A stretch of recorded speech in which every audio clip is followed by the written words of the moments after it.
A dying man in a Los Angeles hospital suddenly bursts into tears when he sees Keanu Reeves.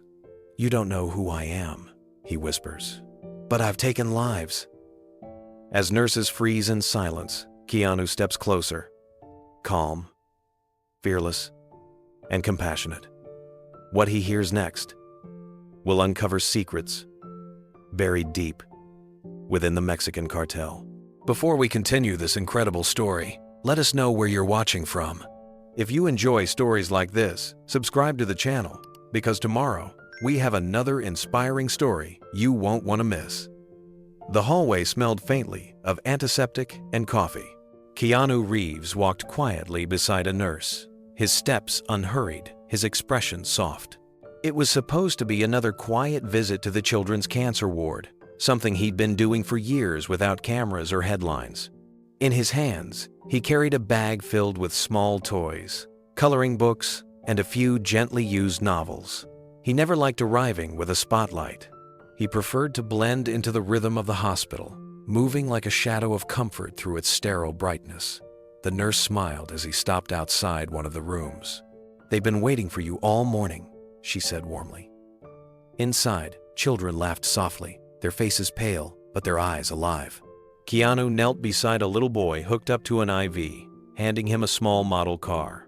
The boy grinned, his hands trembling with excitement. "It's just like the one from the movies," he said shyly. Keanu smiled. "Then maybe one day, you'll drive the real thing." The boy laughed, and for a moment, the beeping monitors faded into background noise. It was a place filled with pain, yet Keanu always found light there. After spending nearly an hour talking to the children and their parents, Keanu excused himself to head toward the exit. The hallway was quiet now, the afternoon light turning the linoleum floors into strips of gold. As he walked past the nurse's station, a sound broke through the reed. Silence soft at first, then raw and unmistakable. Someone was sobbing. The kind of sob that came from deep inside, not just from grief, but from something heavier, something that had lived too long in darkness. Keanu slowed his steps. The sound came from a room halfway down the corridor. The door was partially open, light spilling out in thin, uneven lines. He glanced toward a nurse who was charting paperwork nearby. She noticed his pause, her eyes flickering nervously toward the room. "Maybe it's better if you keep walking, Mr. Reeves," she said quietly. But Keanu's instincts told him otherwise. He'd heard pain before on film sets, in interviews, in the voices of people who had lost everything. But this was different. It wasn't mourning, it was confession. He moved closer to the door and gently pushed it open. The room was dim, except for a small lamp beside the bed. A man lay there, thin as a shadow, his brown skin sickly pale, a network of faded tattoos covering his arms and neck, an oxygen mask fogged with each shallow breath. His eyes, sunken and restless, darted to Keanu's face and froze. For a heartbeat, neither of them spoke. Then the man's lips trembled, his voice cracking through the mask. You shouldn't be here." Keanu didn't move. He could see the fear in the man's eyes, but also something else: recognition. Before he could respond, the man turned his head away, shaking as if he were wrestling something inside. Tears slipped down his cheeks, tracing the edges of old scars. The sobbing returned, heavier now, almost childlike. Keanu took a slow step forward, his voice calm, careful. "It's all right. I was just passing by. I heard you crying." The man didn't answer. He pressed his palm against his chest, breathing in short bursts. Then he whispered something barely audible, words that seemed to shake the air around them. "I killed innocent people."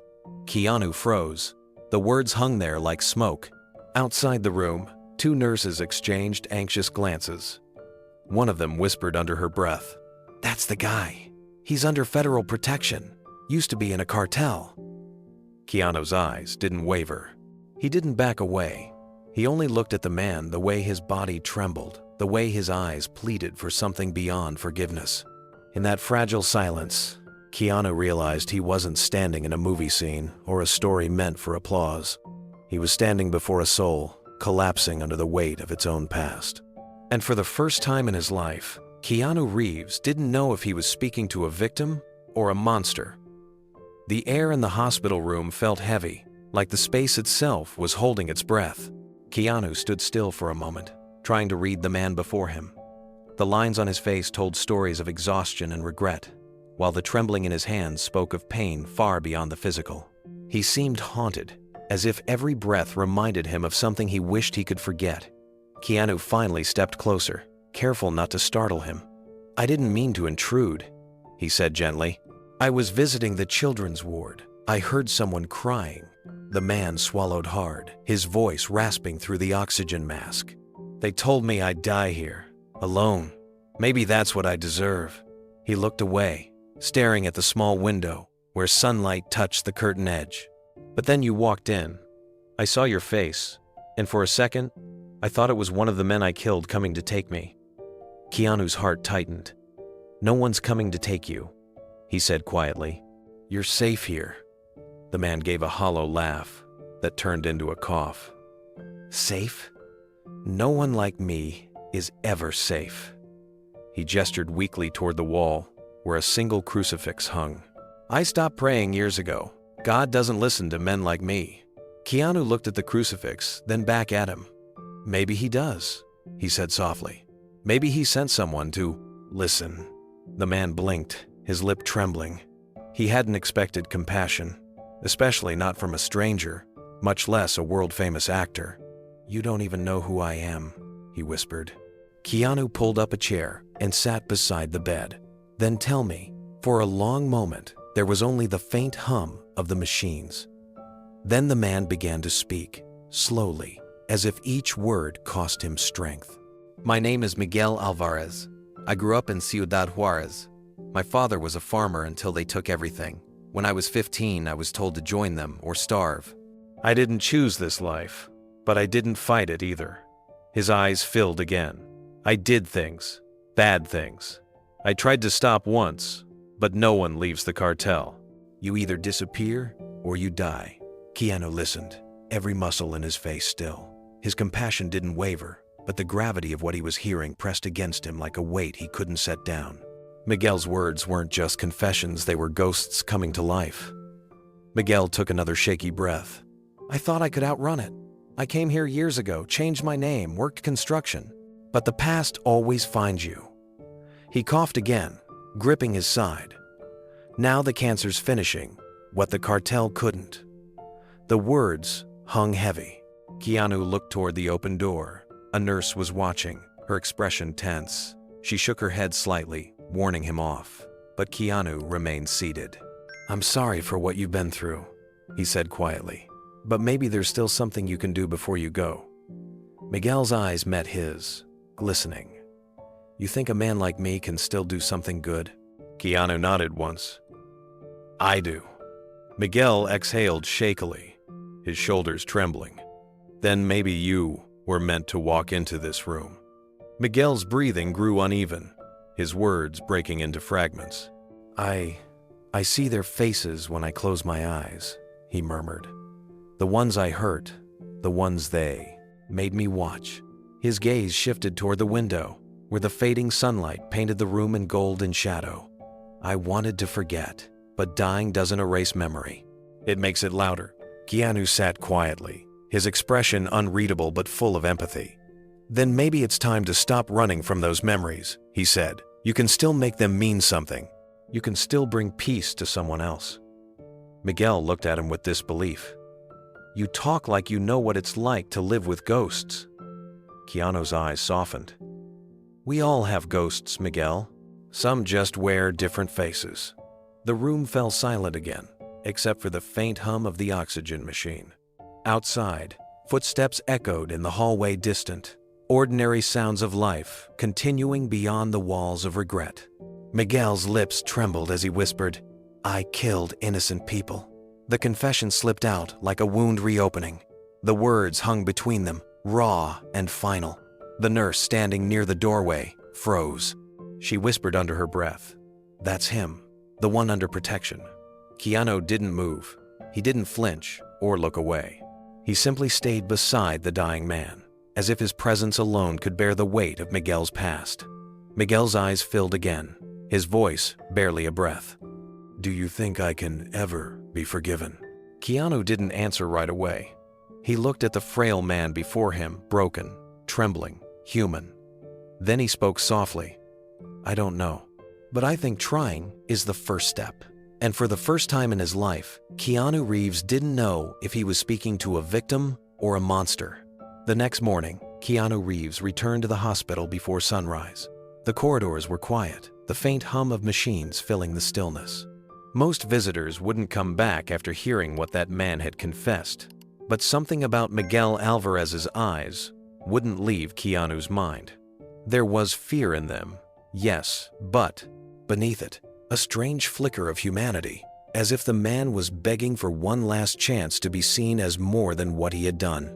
Keanu carried a paper cup of coffee and a small brown bag of fresh pastries for the nurses.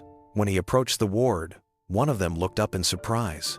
"Mr. Reeves," she said softly, "you really shouldn't be here again. That patient, he's not like the others. You don't know what he's done." Keanu nodded calmly.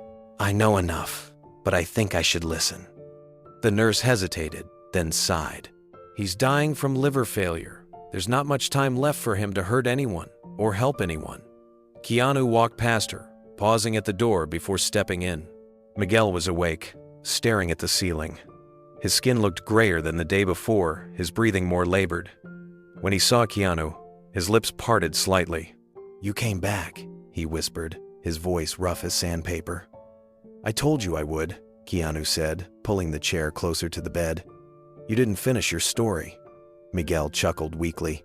"Most people run the other way when they hear who I am." Keanu leaned forward, resting his elbows on his knees. "Maybe I'm not most people." For a long moment, Miguel just stared at him, studying the man sitting beside him. "You know who I used to be?" he asked. "I don't need to," Keanu replied. "I just know who you are now. And right now, you're someone who needs to talk." Miguel's expression softened, a shadow of disbelief flickering across his face. "Why would you waste time on someone like me?" he asked quietly. "You could be anywhere, doing anything." Keanu's answer came without hesitation. "No one's a waste of time." Miguel turned his head, blinking hard. His voice trembled. "No one's ever said that to me before." Silence filled the room. Outside, the world was waking up the sound of carts rolling down hallways, the murmur of morning rounds. But inside, time felt suspended. Miguel exhaled slowly, closing his eyes for a moment before speaking again. "I was born in Chihuahua, near the desert. My mother worked in a laundromat. My father, he drank until he forgot we existed. When I was 14, the cartel came to our town. They took boys who could shoot and left the ones who couldn't. My older brother was gone in a week. I thought he joined them by choice, but I was wrong." Keanu didn't interrupt. He just listened, the weight of each word pressing deeper into the air. "They came for me next," Miguel continued. "They said I'd be given food, money, protection.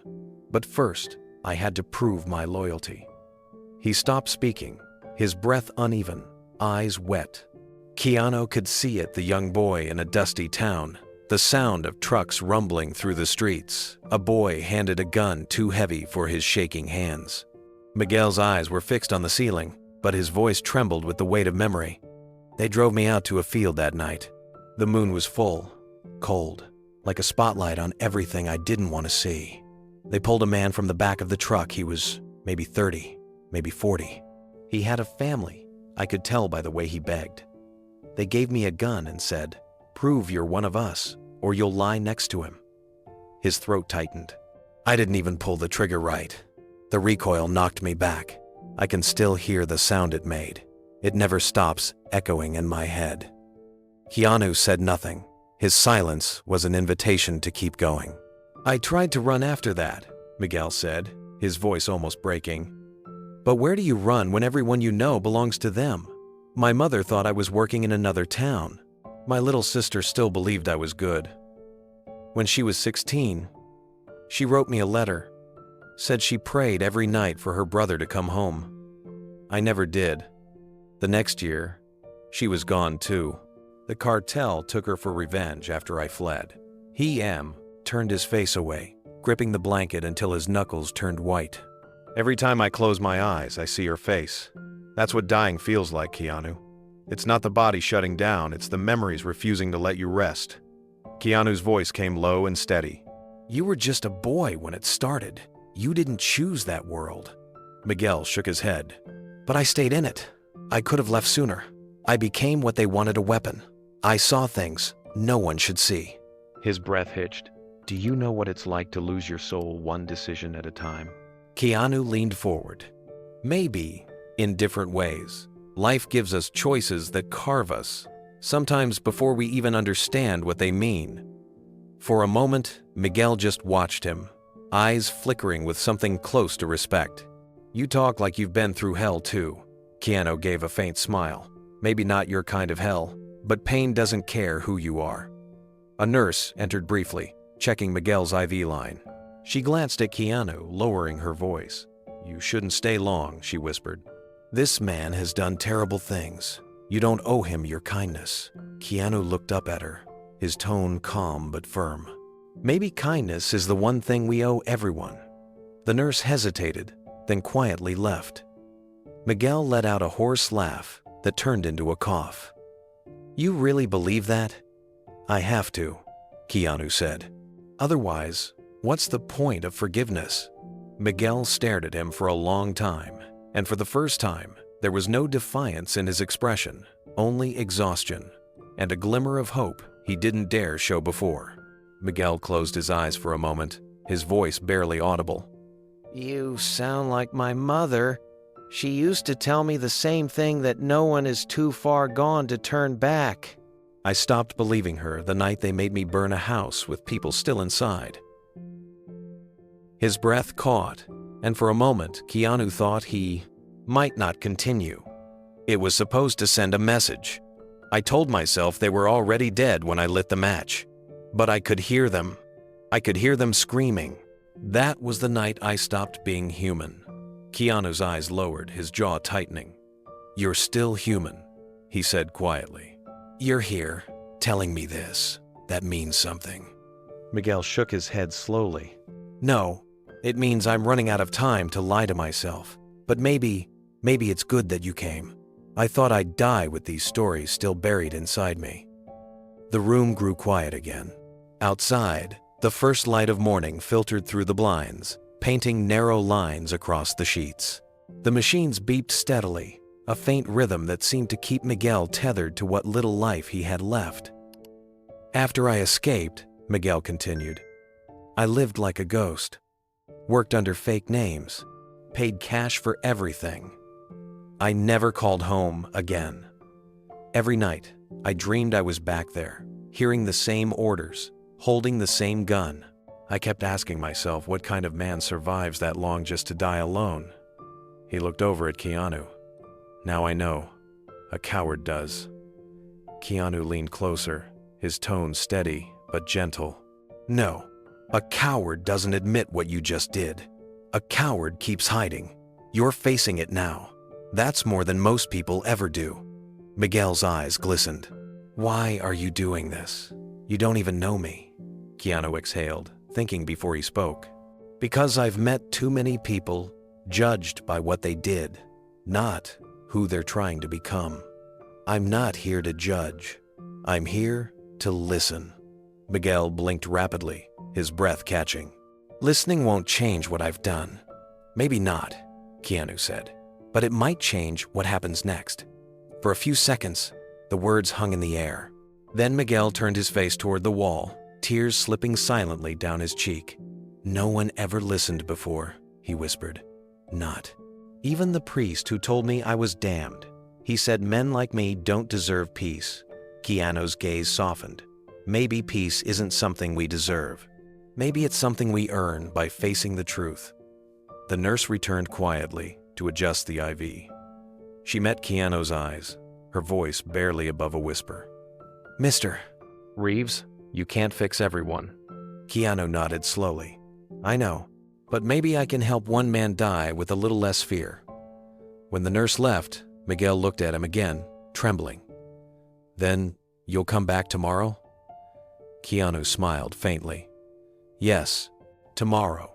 And as he stood to leave, the faintest relief crossed Miguel's face, like a man who, after a lifetime of darkness, had finally seen a sliver of light. Keanu returned the next afternoon, the same quiet determination in his step. The nurses nodded to him, already familiar with his visits. Room 206 had become a place of strange peace amid the chaos of the hospital. When he entered, Miguel was sitting up, the tray of untouched food beside him, his eyes fixed on the window where a gray sky hung low over Los Angeles. He looked weaker, but more alert, like a man waiting to release something he had carried too long. "You came back again," Miguel said softly, his voice trembling with surprise and fatigue. "I said I would," Keanu replied, pulling a chair closer. "How are you feeling today?" Miguel smiled bitterly. "Like I'm running out of chances to say what I should have said years ago." He hesitated, rubbing his wrist where an old tattoo had blurred into his skin. "There's something I never told anyone. Not the police, not the priests, no one. I kept it buried because I was afraid they'd find me. But dying makes fear smaller. It makes truth louder." Keanu watched him quietly, letting the silence stretch. Miguel continued, "I know where the bodies are buried. I know who gave the orders. I remember every name, every street, every sound. I've tried to forget, but the memories keep coming back in my dreams." His hands trembled as he reached for a glass of water, spilling some on the sheet. Keanu helped him steady it, his movements gentle. "You said you tried to confess before," Keanu said softly. "What stopped you?" Miguel looked down. "They found me once, years ago. I went to a small church in Arizona.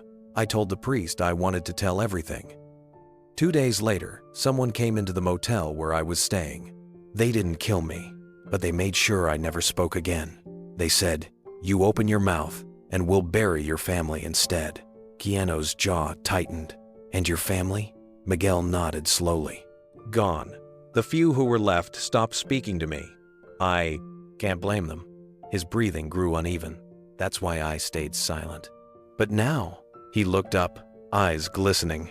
"Now it feels like the ghosts are louder than the fear." Keanu leaned forward. "Then maybe this is your time to stop being afraid. You can still make a difference." Miguel gave a broken laugh. "Make a difference? I can barely stand." Keanu's tone was firm but kind. "You can still tell the truth. That's the one thing they can't take from you." Miguel looked away, his face tightening as if fighting back emotion. "You really think it matters now?" "It always matters," Keanu said, "even if it helps one family find peace." The room fell quiet again, filled only by the sound of the oxygen machine and Miguel's labored breathing. For a long moment, he didn't speak. Then, finally, he whispered, "There was one boy. He's the one I can't forget." Miguel's hands shook as he reached for the edge of the blanket, gripping it tightly. "He was just a kid," he said, voice cracking. "No older than 10. Big brown eyes, like my little brother's. He was caught in the wrong place, just a bystander, when we came for his uncle. The boss said we couldn't leave witnesses. I remember arguing, saying he was just a boy, but they told me to prove I was loyal." His voice broke, and he pressed a trembling hand to his forehead. "I pointed the gun, but I couldn't do it, so they handed it to someone else.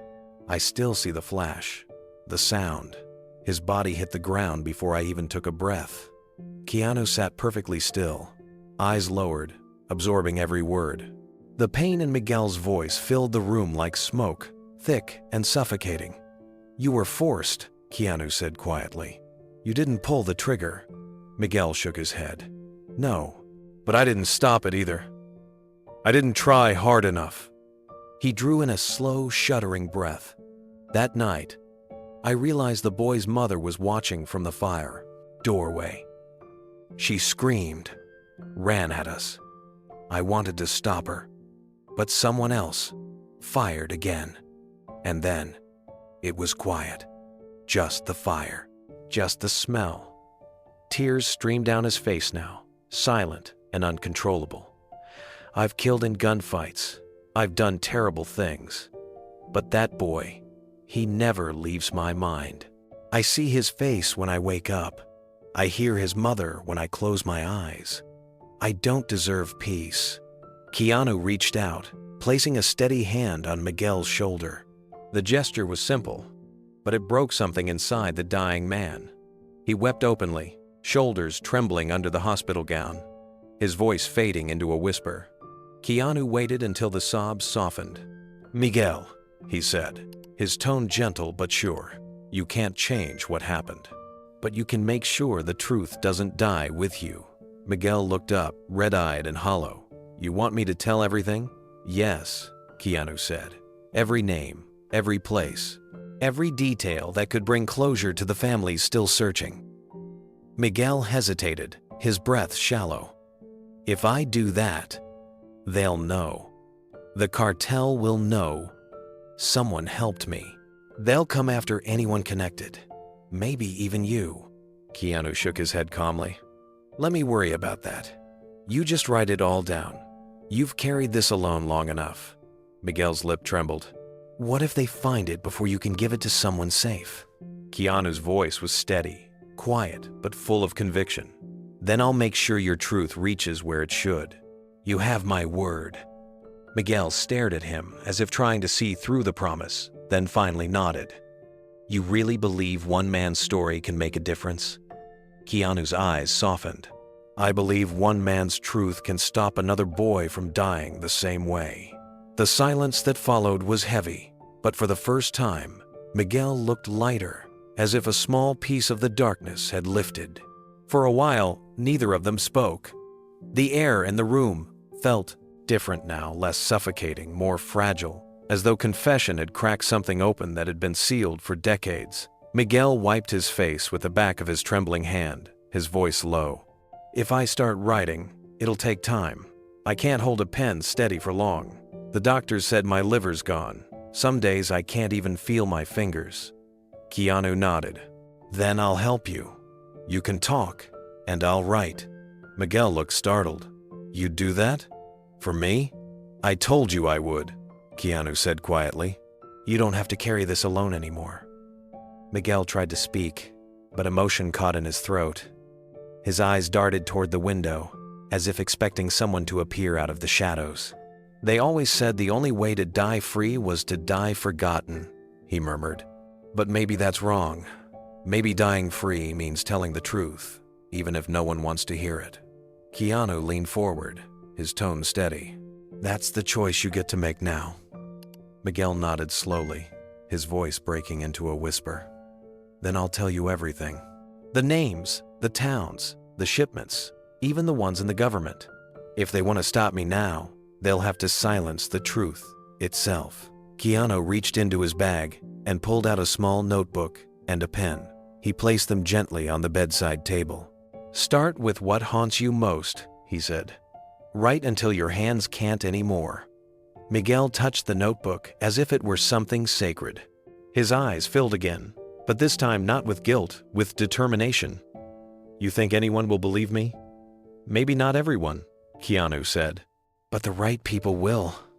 The truth has a way of finding light." Miguel exhaled, the first steady breath he'd taken in hours.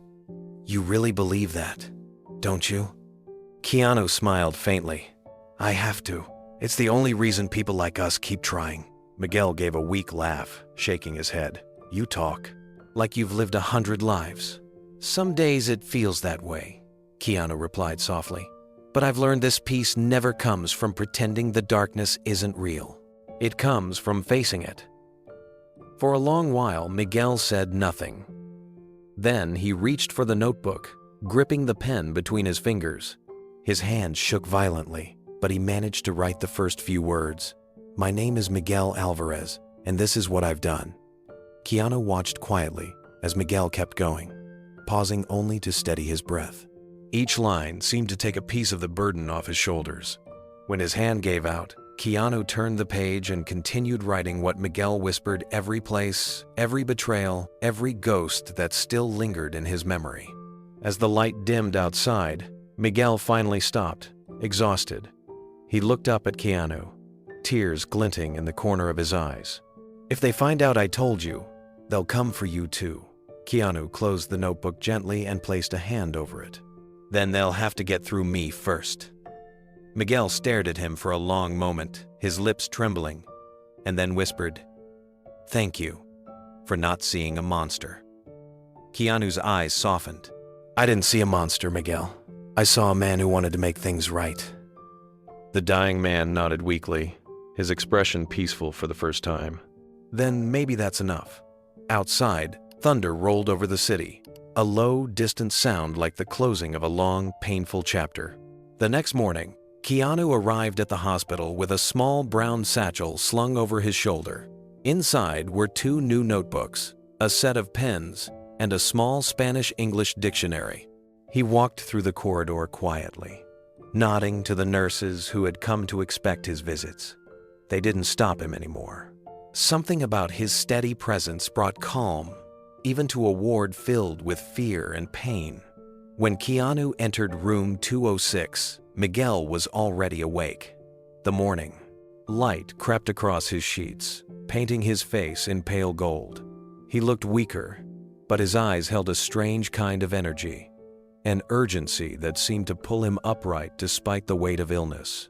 "You brought them," he said softly when he saw the notebooks. Keanu set them down gently on the tray beside the bed. "You said you wanted to tell everything," he replied. "Let's make sure it gets written right." Miguel nodded slowly. "I'll try," he said, lifting a trembling hand. His fingers could barely hold the pen.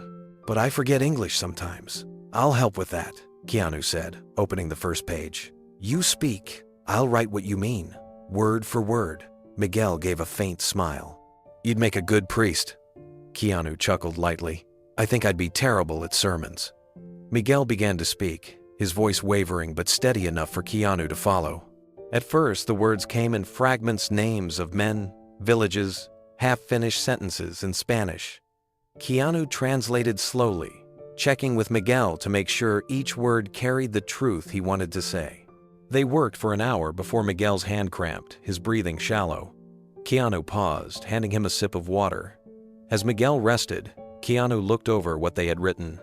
Even on the first few pages, the scope of what he described was staggering. It wasn't just a list of crimes, it was a roadmap of corruption, a network that reached far beyond Mexico. He saw references to politicians, police chiefs, border agents, even businessmen in Los Angeles. It was the kind of truth that could shift entire systems if anyone dared to face it. When Miguel's breathing steadied, he looked toward the notebook and whispered, "You think anyone will care?" Keanu met his gaze. "They'll care when they realize how deep it runs. You're not just confessing, you're giving people a chance to understand what they ignored." Miguel's eyes filled. "I never thought a man like you would listen to someone like me." Keanu smiled gently. "Maybe that's why I'm here." They continued until the afternoon sun began to fade, Miguel's voice breaking only to cough or catch his breath. With every page, the man who once hid from his past seemed to reclaim a piece of himself. Outside, a nurse paused at the door, watching through the small window. She saw Keanu leaning forward, pen moving steadily, while Miguel spoke with tears running down his face. She didn't know what they were writing, but she could tell it mattered. Over the next several days, Keanu came back every morning, always before the nurses changed shifts. He brought fresh pens, water, and sometimes simple breakfast food that Miguel could barely touch.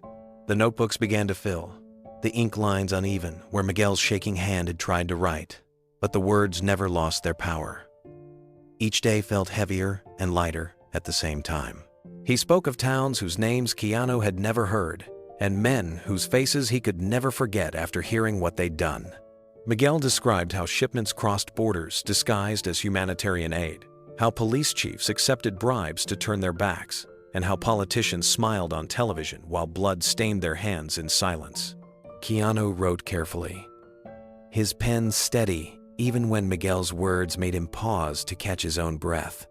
He wasn't just recording a confession. He was helping a dying man free his soul. Between stories, Miguel's voice often drifted. I still remember the night I left Mexico, he said once, staring toward the hospital window. I was hiding under a tarp in a truck filled with crates of fruit. Every bump in the road felt like punishment. I thought they'd find me before the border, but somehow I made it. When I saw the lights of El Paso, I thought I'd finally escaped. His voice cracked. But you don't escape what's inside you. You just carry it somewhere else. Keanu's eyes softened. Maybe now you're finally letting it go. Miguel nodded faintly, a tear rolling down his cheek. I used to dream about standing in front of all the people I hurt, begging them to forgive me. Now, I don't dream at all. I just write. Keanu turned the page, waiting. Then write, he said quietly. Miguel took the pen again, his handwriting barely legible. Some days, he whispered, I wonder why you keep coming back. Because you keep showing up, Keanu answered. That's enough reason for me. Miguel smiled weakly, the corners of his lips trembling. Most people come to the dying for closure. You come for the truth. Keanu didn't respond. He just nodded, letting Miguel's words linger. They wrote until the machines beside the bed began to beep faster, signaling fatigue. Keanu put the notebook aside and helped Miguel lie back against the pillows. You've done enough for today, he said gently. Miguel's eyes fluttered closed. I feel lighter, he murmured. Like I've been carrying a coffin inside me all these years, and you just helped me set it down. Keanu sat quietly beside him, watching the slow rise and fall of his chest. Outside the window, the Los Angeles skyline began to blush with sunset. Somewhere in the city, the world kept moving traffic lights, laughter, noise, but inside that small hospital room, a man was quietly rewriting the ending of his life. By the end of the week, 2 notebooks lay filled on Miguel's bedside table. Their pages were messy, smudged, and sometimes streaked with tears, but every line carried truth. Miguel's body grew weaker each day, yet his eyes carried something Keanu hadn't seen before: peace. The kind of peace that came not from being forgiven, but from finally telling the truth. That morning, Keanu arrived early again. The nurse greeted him with a quiet nod, her voice soft. He's been waiting for you, she said. Didn't want to take his medicine until you got here. When Keanu stepped inside, Miguel was sitting upright, holding one of the notebooks. I read what we wrote, he whispered. It doesn't feel like my story anymore. It feels like a warning. Keanu took the seat beside him. It's both, he said. Your story and your warning. You've done something powerful, Miguel. You've given voice to the people who couldn't speak. Miguel stared down at the pages. I never thought words could feel heavier than bullets. Keanu looked at him carefully. That's because bullets end things. Words can change them. Miguel smiled faintly, the expression tired but sincere. Maybe this will make a difference. Maybe some mother out there will finally know what happened to her son. It will, Keanu said. You gave them the truth they were denied. For a long moment, Miguel just breathed. Then, with trembling fingers, he opened the notebook to a page near the end and tapped the ink-stained lines.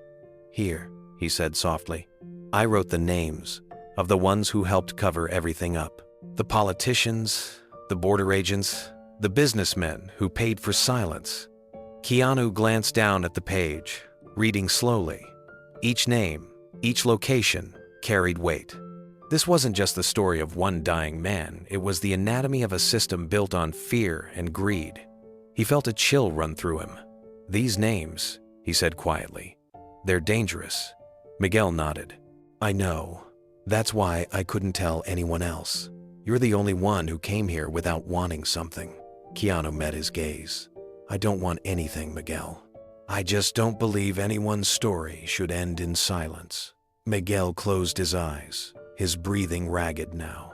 Then promise me something, he whispered. When I'm gone, don't let them bury this. Don't let them erase what we wrote. Keanu placed his hand over the notebook. I promise. For the first time since they met, Miguel didn't look afraid. His shoulders eased, and his voice softened into almost a sigh. You know what's strange? He murmured. I thought dying would be about pain, but it's not. It's about release. Keanu didn't speak.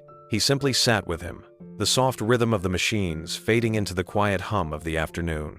Miguel glanced at him one last time. "You're not a priest," he said weakly, "but you've given me my confession."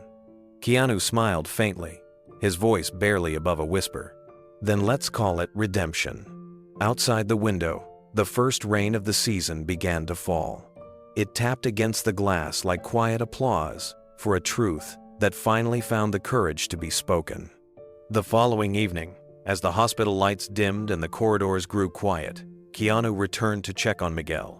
He'd grown used to the rhythm of these late visits, the soft beep of the monitors, the faint smell of disinfectant, and Miguel's tired but expectant smile whenever the door opened. But tonight felt different. The nurses were whispering near the station, their expressions uneasy. When Keanu approached, one of them, a middle-aged nurse named Clara, pulled him aside. Her tone was low and cautious. "Mr. Reeves, I think you should know something. 2 men came here earlier asking questions about your friend in room 206. Keanu's eyes narrowed slightly. "What kind of questions?" "They didn't give their names," Clara said. "Said they were family, but they weren't on any of the hospital's approved visitor lists. One of them had a scar down his cheek. When we told them visiting hours were over, they just stared. Then they left without another word." Keanu felt a knot tighten in his chest. "Did they ask about me?" "No," she said, "but they looked angry. I called security, but by the time they arrived, those men were gone." Keanu took a slow breath, steadying himself. He thanked her quietly and walked down the hall toward Miguel's room. The sense of calm that usually accompanied these visits had been replaced by something colder, a quiet tension, like a storm about to break. Miguel was half asleep when Keanu entered, his breathing shallow. He stirred when Keanu placed a hand on his shoulder. "You came late tonight," he murmured. "Yeah," Keanu said softly. "Had to talk to one of the nurses. Miguel, there were men here earlier asking about you." Miguel's eyes snapped open, fear flashing instantly across his face. "What did they look like?" "One of them had a scar on his cheek," Keanu replied. "Sound familiar?" Miguel's expression turned to dread. "El Víbora's men." Keanu frowned. Slightly. "Who's El Víbora?" Miguel hesitated, his voice dropping to a whisper. "The Serpent. My old boss. He runs what's left of the network. He used to tell us, no one leaves the cartel alive. I thought he was dead, but if his men are here..." He trailed off, trembling. "They know I'm talking," someone told them. Keanu's instinct was to stay calm, to think before acting. "The hospital has security," he said firmly. "I'll make sure you're safe. I'll talk to the staff, maybe even the local police." Miguel grabbed his wrist, his grip surprisingly strong despite his weakness. "If they find this notebook, everything ends. They'll destroy it, and me with it." Keanu placed his other hand over Miguel's. "Then we'll keep it safe, I promise." He stayed by Miguel's side for the next hour, listening to the sound of footsteps outside the room, every creak and shift of light sharpening his focus. Somewhere deep inside, he knew this was more than a dying man's fear. Someone had been watching. Later that night, Keanu stepped out into the dim hallway.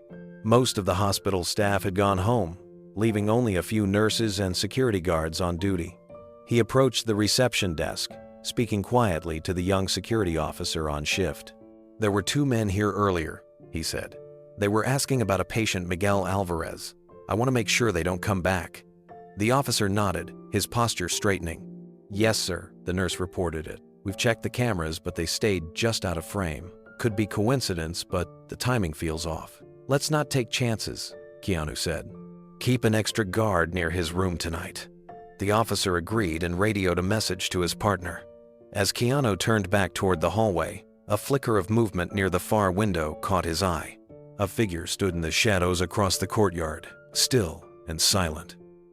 For a second, he thought it was just his imagination, but then the figure shifted just enough to catch the faint reflection of streetlight glinting off glass.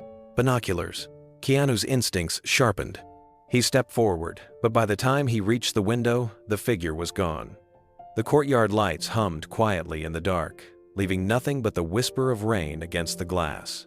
When he returned to Miguel's room, he found him awake, watching the door. "You saw them, didn't you?" Miguel asked weakly. Keanu nodded. "Someone's out there, but they won't get to you." Miguel tried to sit up, his face pale. "You don't understand. These men don't stop. I've seen what they do to anyone who talks. Once El Víbora gives the order, there's nowhere safe." Keanu sat beside him, speaking firmly. "Then we'll make sure they don't know where to look." Miguel stared at him for a long moment. "You shouldn't be here, Keanu. If they find out who you are, it'll make everything worse. They don't just kill, they send messages." Keanu's voice softened, steady but resolute. "I'm not leaving you." Miguel's breath came unevenly. "You're risking everything for a man who doesn't deserve it." Keanu looked at the notebook on the table, its pages filled with trembling handwriting. "You think saving one life erases what you've done," he said quietly. "But maybe helping you tell the truth is how I can save more than one." Miguel blinked, tears welling in his eyes. "You sound like a man who's seen loss." Keanu gave a small nod. "I've seen enough to know that redemption isn't something we wait for. It's something we fight for." Outside, thunder rolled faintly in the distance. Keanu stood and walked to the window again, checking the reflection carefully. The darkness beyond looked still, but it didn't feel safe. He pulled the curtain closed, turned back to Miguel and said, "From now on, no one gets near this room without my cell's permission." Miguel managed a weak smile. "You are guarding a ghost, Keanu." "Maybe," Keanu replied softly, "but even ghosts deserve peace." The rain outside had turned heavier, drumming against the window like distant footsteps. Inside the room, the lights were dim, casting long shadows across the walls. Miguel had drifted in and out of sleep, the strain of fear mixing with his sickness. Keanu sat beside the bed, the notebook now tucked safely inside his jacket. Every few minutes, he glanced toward the window, listening for sounds that didn't belong, the faintest click, the soft scrape of shoes, the rhythm of danger approaching. Around midnight, a nurse came to check Miguel's vitals. She whispered to Keanu. Security found tire tracks near the staff parking lot. They weren't from anyone on shift. "Be careful." Then she left quickly, closing the door behind her. Keanu stood and crossed to the window. The courtyard was empty again, but he could feel eyes somewhere beyond the darkness. A sense of watchfulness, of silence too deliberate to be harmless. He stayed there a moment longer, then drew the curtains tight and turned back to Miguel. Miguel was awake again, his voice rough and weak. "You shouldn't have come back," he murmured. "They won't stop until the truth is buried with me." Keanu pulled the chair closer and Saturday. "You said that before," he replied. "But now the truth isn't just in you anymore. It's in here." He tapped the jacket where the notebook rested. "And I won't let it disappear." Miguel shook his head. "You don't understand who they are. El Víbora used to say he could smell fear before he saw it. He trained men to watch for weakness, to study it, to destroy it." Keanu's gaze didn't waver. "Then we give them something they've never faced before, someone who isn't afraid." Miguel gave a frail laugh. "You think courage scares them?" "No," Keanu said softly, "but truth does." The words seemed to settle something inside Miguel. He stared at Keanu, his eyes glassy but sharp. "If anything happens to me, don't tell anyone what you have. Not yet. Not until you know it's safe. Promise me that." "I promise," Keanu said. Miguel nodded faintly, his breath uneven. "You remind me of my brother," he whispered. "He used to believe people could change the world with kindness." I laughed at him. Maybe he was right. Keanu placed a hand on his shoulder. He was. A sudden sound outside made both men look toward the door, a faint metallic clink, like keys dropped onto the floor. Keanu stood instantly, motioning for Miguel to stay quiet. He stepped to the hallway, but it was empty. The fluorescent lights flickered, then steadied again. He waited several seconds before re-entering the room, his instincts sharp. "It's okay," he said, lowering his voice. "Just someone passing through." But he didn't believe it. Miguel leaned back, eyes half closed. "They're coming, Keanu. Maybe not tonight, but soon." Keanu looked at him for a long moment, then unzipped his jacket and pressed the notebook closer to his chest. "Then they'll have to come through me first." Miguel gave a tired nod, his lips curling into a faint smile. "That's a dangerous promise." Keanu's voice was calm, resolute. "Some promises are worth the danger." Outside, the rain kept falling, relentless and cold, washing over the city as if trying to cleanse it of all the sins still waiting to be uncovered. The rain didn't stop for 3 days. It tapped against the hospital windows like a steady drumbeat, a rhythm that matched Miguel's weakening heart. Keanu had stopped keeping track of the hours. He slept in the chair beside the bed when exhaustion finally forced him to, his head resting against folded arms, the notebook still inside his jacket like a secret heartbeat. Miguel's condition had worsened. His skin had grown thin and gray, his eyes sinking deeper into their sockets. The nurses moved softly around him now, their voices low, their steps careful. Everyone seemed to understand that time was running out. One evening, as the rain came harder, Miguel stirred and turned his head toward Keanu. "You're still here," he whispered, a small smile flickering across his lips. "I told you I wasn't going anywhere," Keanu said. He helped adjust the blanket, making sure the oxygen tube wasn't twisted. Miguel's voice came slow, almost fading between breaths. "I keep thinking, maybe God sent you here. Maybe he didn't forget me after all." Keanu's gaze softened. "Maybe he just waited until you were ready to listen." Miguel let out a weak laugh that dissolved into a cough. "You sound like a preacher again."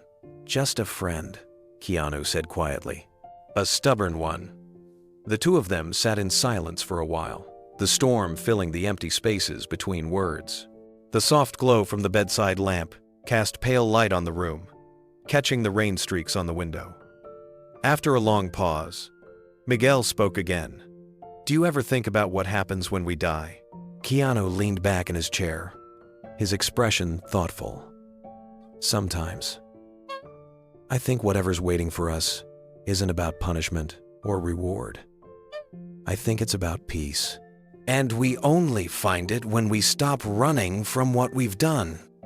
Miguel's hand trembled slightly as he reached for the edge of the blanket. "I ran for 30 years. Every night I told myself I could start over, but you can't start over if you never stop hiding." Keanu nodded. "Redemption isn't for the perfect. It's for those who finally stop running." Miguel's eyes filled, his lips parting into a faint smile. "You make it sound simple." "It's not simple," Keanu said softly. "It's just possible." Outside, a flash of lightning illuminated the clouds, followed by a deep rumble of thunder. The hospital lights flickered for a moment before settling again. Miguel's breathing was slow but steady, his face calm. "You know," he said after a while, "when I was young, I used to wear a cross. Not because I believed, but because my mother told me it would protect me. I thought it failed me when everything went wrong. But maybe it wasn't the cross that failed. Maybe I did." Keanu didn't answer right away. He simply reached forward, placing his hand gently over Miguel's. "Maybe faith isn't about never falling. Maybe it's about standing up again when you do." Miguel's hand trembled slightly under Keanu's. His eyes glistened as he turned toward the window, the rain running down the glass like silent tears. "You speak like a man who's already made peace with his ghosts," he said. "Maybe that's why you understand mine." Keanu shook his head slowly. "No one ever fully makes peace with the past. We just learn to live with it, without letting it poison what's left." Miguel nodded faintly, his breath shallow. "I spent years trying to forget their faces. The ones I hurt, the ones I lost. Now, I remember them even in my sleep. Maybe that's what forgiveness really is, seeing them again and not turning away." Keanu looked down, his voice soft. "That's part of it. Forgiveness isn't pretending the pain didn't happen. It's deciding it doesn't get to control who you are anymore." Miguel stared at him for a moment, studying his expression. You've carried something too, he whispered. I see it in your eyes. Keanu hesitated, then sighed. Maybe. I've lost people I loved. Some things you never stop missing. The silence between them grew heavy, but not uncomfortable. The rain outside seemed to match their rhythm. It sounds soothing, yet sorrowful.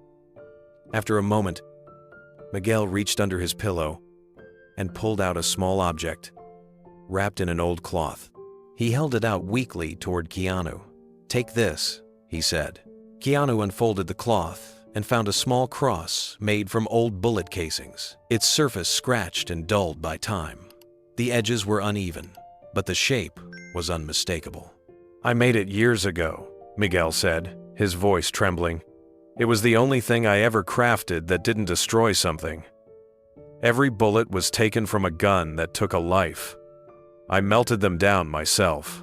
I told myself it would remind me of what I owed the world. It's all I have left of my faith. Keanu turned it over gently in his hands, feeling the weight of it. It's beautiful, he said quietly.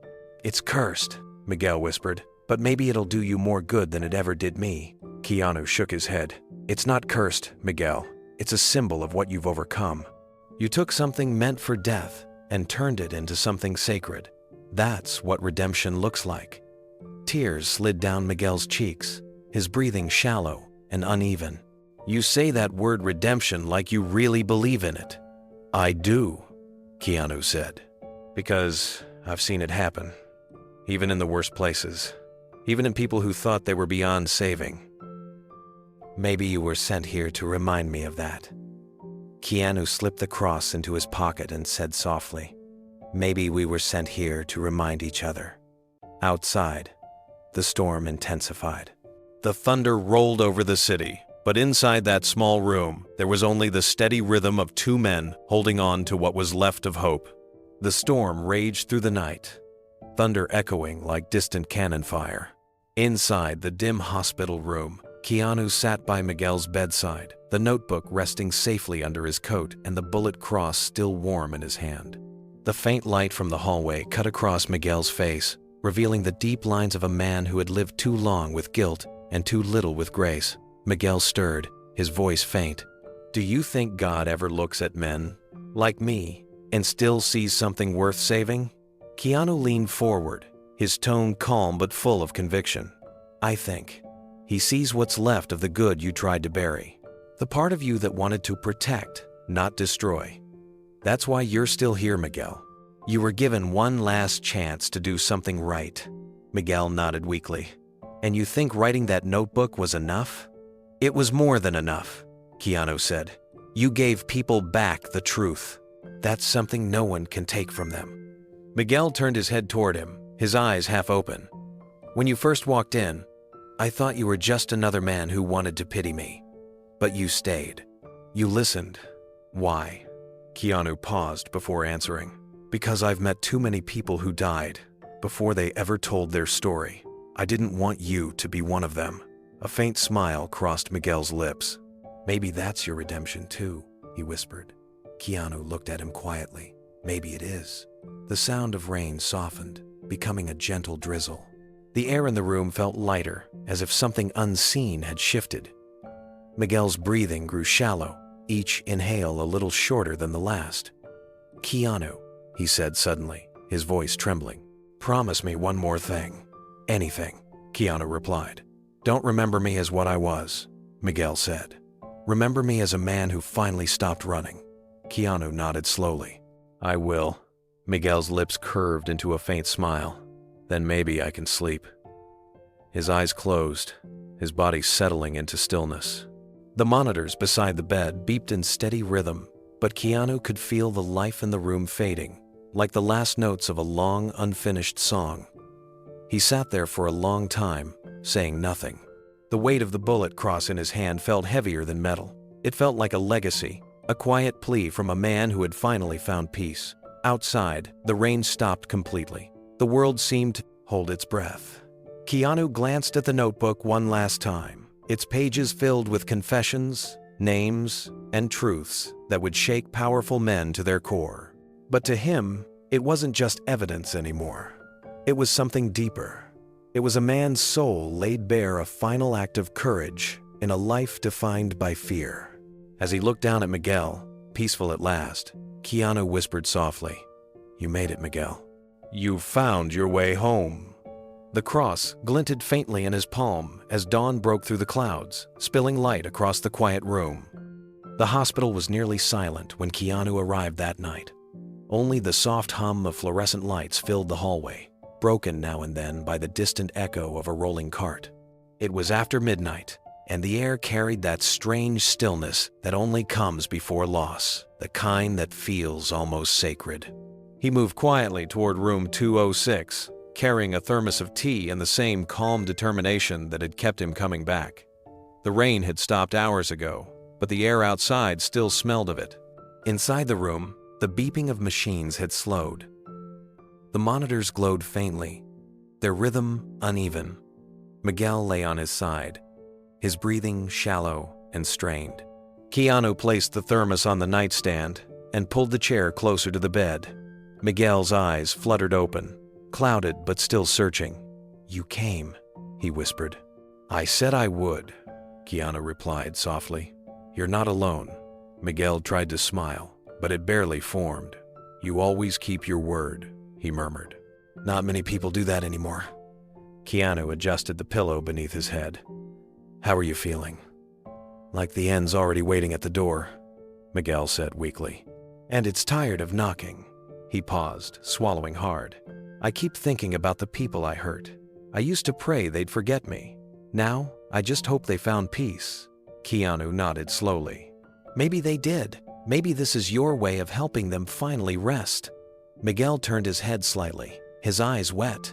"I don't deserve peace." "Maybe not," Keanu said gently, "but that doesn't mean you can't leave something good behind." A tear slid down Miguel's cheek, and his voice cracked. "Then promise me something before it's too late." Keanu leaned closer, his tone quiet. "What is it?" "The notebook," Miguel whispered. "Promise me you'll give it to someone who can stop them, someone who'll make it matter." Keanu's grip on his hand tightened. "You have my word." Miguel nodded faintly, his eyes closing, as if the promise itself gave him permission to rest. The machines beeped softly, steady but fading. The light above the bed flickered once, then settled into a pale glow. Keanu stayed silent, holding his hand, feeling how light it had become, how fragile the human body was when the spirit inside it had already begun to let go. For a long while, neither of them spoke. There were no more confessions left to give, no more questions to ask. There was only the quiet presence of two men, one dying, one refusing to leave him alone in the final hours. Outside, a nurse walked past, glancing into the room. She hesitated, sensing something unspoken in the air. Then she moved on without a word. Keanu stayed, watching the shallow rise and fall of Miguel's chest, the faint struggle in every breath. He whispered softly, "It's okay, Miguel. You've done what you needed to do. You can rest now." Miguel's breathing grew slower, his chest rising in uneven rhythm.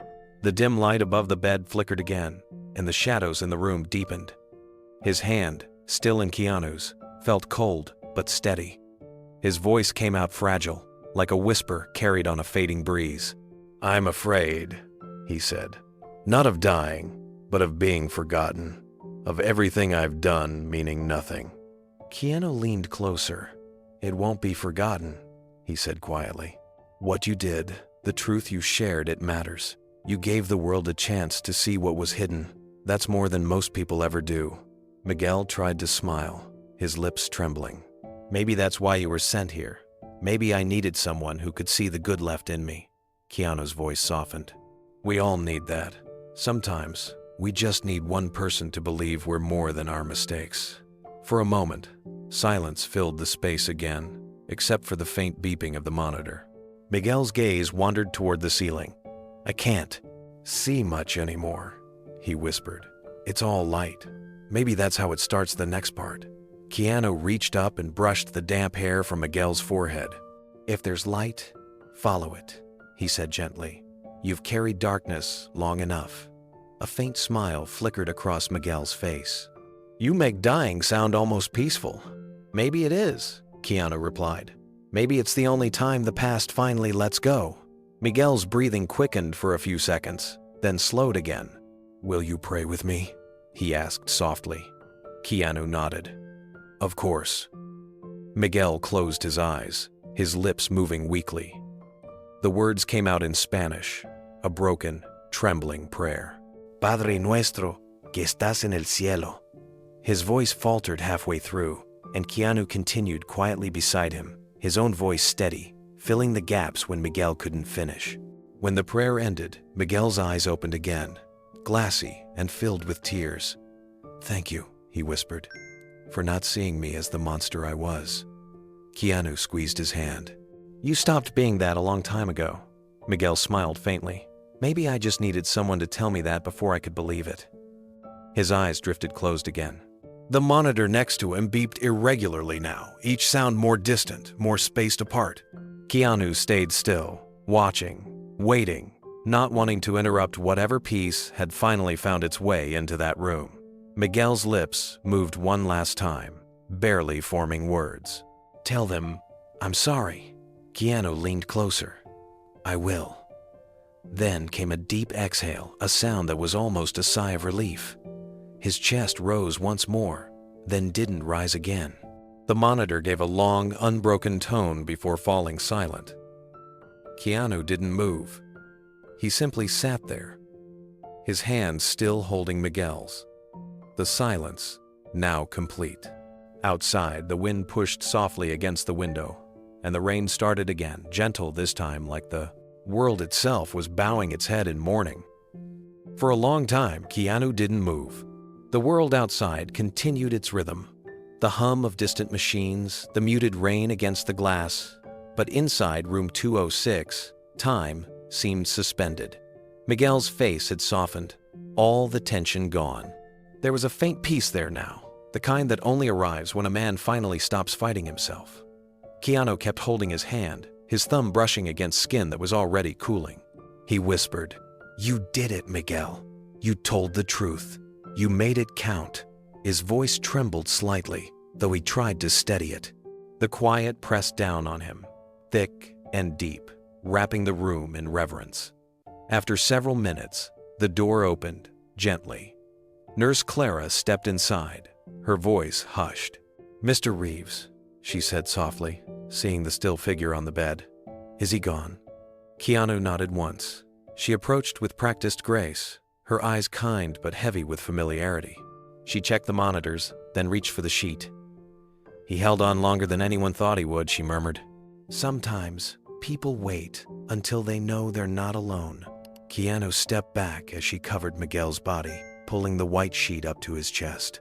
For a moment, she looked at Keanu and said quietly, "He was lucky you were here." Keanu's gaze lingered on the covered form. "No," he said softly. "I was the lucky one." Clara nodded, her eyes glistening. "Take your time," she whispered, before slipping out of the room. Keanu sat back down, resting both hands on the edge of the bed. The notebook pressed against his chest, beneath his jacket, felt heavier than ever. It wasn't just paper anymore, it was a man's last breath captured in ink, a map of truth drawn by shaking hands. Outside, the sky began to lighten. Dawn pushed faintly through the storm clouds, tinting the rain silver. The faint reflection of morning made the room glow. Keanu rose slowly, taking one last look at the man who had once been a killer, now at peace. He placed his hand gently on the sheet where Miguel's heart had been and whispered, "Rest easy, my friend. I'll keep my promise." He walked to the window, parting the curtain slightly. Down below, a few reporters had gathered near the hospital entrance. They held cameras and microphones, waiting for updates on his charity visit. They had no idea what story had just ended upstairs. Keanu slipped the notebook deeper into his jacket, pressing it close to his heart. The world outside was already calling for his attention, but for once, he didn't hurry. He stood in the doorway for a final moment, looking back at the still room where a man had finally found peace through truth. Then he turned, straightened his shoulders, and stepped into the hallway. The sound of rain followed him as he walked toward the elevator, quiet but unrelenting.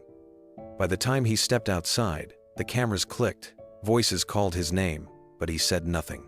His eyes were calm, reflective, his hand resting over the notebook hidden beneath his coat. No one knew what he carried, or the promise that now lived in his heart.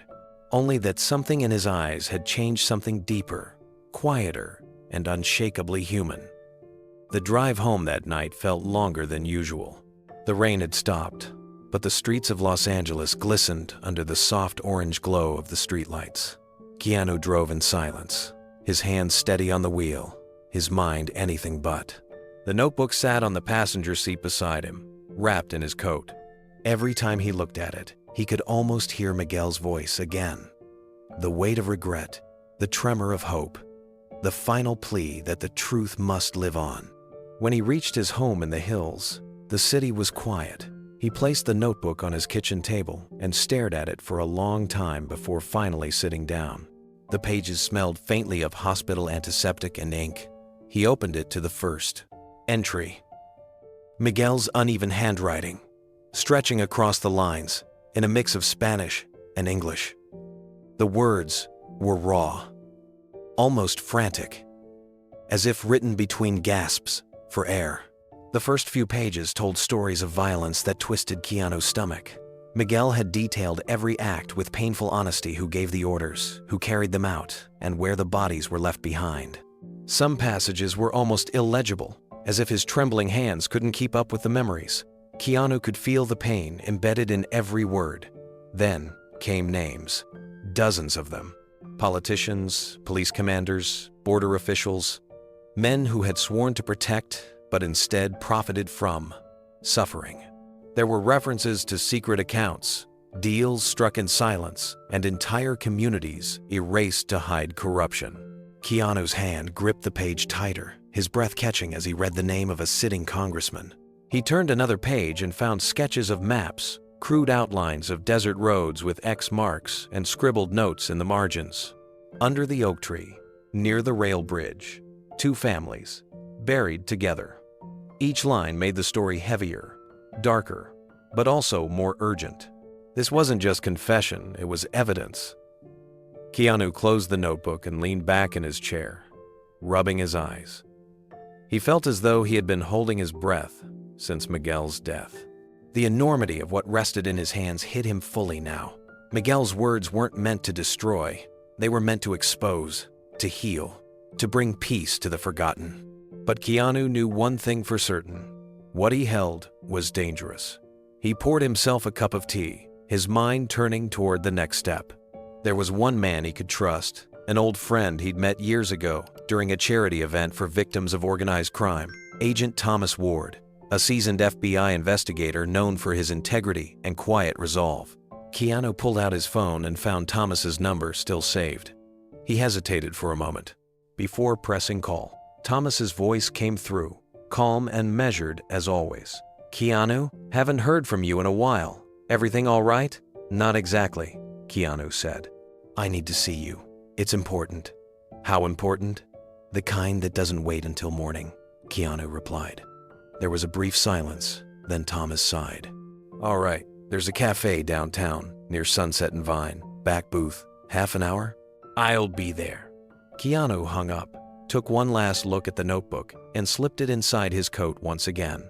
The cafe was nearly empty when Keanu arrived. It was the kind of place that stayed open late but rarely saw customers after midnight. The rain had started again, tapping lightly on the windows as he stepped inside, his coat still damp from the drive. Agent Thomas Ward was already there, sitting in the corner booth with a cup of black coffee and that same quiet focus Keanu remembered. Thomas stood to greet him with a firm handshake. "You look like you've seen a ghost," he said. "Something like that," Keanu replied. He glanced around to make sure no one was nearby before slipping the notebook onto the table. "I need you to see this, but it can't be traced back to me or to the man who wrote it." Thomas's expression grew serious. "What am I looking at?" Keanu opened to the first page and slid it across. A confession, written by a man named Miguel Alvarez. He was part of a cartel once. He spent his last days writing down everything he knew, the names, the orders, the cover-ups. He wanted it to reach the right hands. Thomas adjusted his glasses, scanning a few lines. His brow furrowed as he flipped through the pages. "These aren't rumors," he said finally. "This is detail. Specific locations, coded exchanges, even payment routes. Some of these align with cases that went cold 15 years ago." Keanu nodded. He wanted peace before he died. He said this was his redemption. Thomas leaned back, exhaling slowly. "You have any idea how explosive this is? If this is real, it could reopen half our unsolved trafficking cases." "It's real," Keanu said. "I watched him write most of it." Thomas looked up sharply. "You were there?" "I was with him until the end," Keanu replied. "He was terrified they'd find out. He died believing that this would matter. I gave him my word it would." Thomas flipped another page, stopping on a section that listed names tied to campaign funds and police investigations. His jaw tightened. "If we go public with this, it's not just cartel bosses we'll expose. It's politicians, corporate donors, border officials. This could shake cities apart." Keanu's eyes stayed calm. "Then it needs to be done right. Quietly, at first. Verify what's real. Protect the innocent." Thomas studied him, his tone cautious. "You sure you want to be part of this? Once it starts, you can't control where it goes." "I don't need to control it," Keanu said softly. "I just need to make sure it reaches the truth." Thomas nodded slowly, closing the notebook. "I'll take it from here. And Keanu, no one will know you were involved." "That's how it should be," Keanu said. "It's not about me." Thomas looked at him for a long moment, then extended his hand. "You just handed me something that could change everything." Keanu shook his hand firmly. "Let's hope it changes the right things." As he left the cafe, the rain picked up again. Keanu walked into the night, the weight on his shoulders lighter, though the world around him still felt heavy with secrets waiting to be revealed. The days that followed were quiet, but beneath the surface, something had begun to move. Agent Thomas Ward had kept his word. No leaks, no press, no signatures linking the source to Keanu or the hospital. The FBI opened what they called a contained inquiry, a small circle of trusted agents working under strict confidentiality. The notebook was cataloged, scanned, and analyzed in silence. Forensic teams began verifying the details one by one. They matched handwriting samples from old cartel ledgers, cross-referenced financial transactions, and sent field units to check the GPS coordinates scribbled in the margins. Within a week, they confirmed the first site, an unmarked stretch of desert outside El Paso. Under the pale light of dawn, they found what Miguel had described: 3 shallow graves beneath the old oak tree. Agent Ward called Keanu late that night. "You were right," he said. "Everything in those pages is real. We've already identified 2 of the bodies. Both had been listed as missing since 2003. Keanu sat in his kitchen, silent for a long time before replying. "Then it worked," he said finally. "Miguel was telling the truth." Ward's voice softened. "He gave us more than names. He gave us direction. We'll reopen the cases, quietly for now. But if this keeps checking out, there's no way to contain it forever." "I understand," Keanu said. "Just promise me one thing: keep his name out of it." Ward hesitated. "You have my word." The following weeks blurred into one another. Each time the phone rang, Keanu braced himself for more news. Ward kept his updates brief, but always meaningful. "We found another site," he'd say, or "We linked one of the police chiefs mentioned in the notes to a laundering scheme." Each discovery felt like both a victory and a burden, a piece of justice stitched together from one man's dying confession. But the nights were harder. Sometimes, when Keanu couldn't sleep, he reopened the copy of Miguel's notebook that he'd made before handing over the original.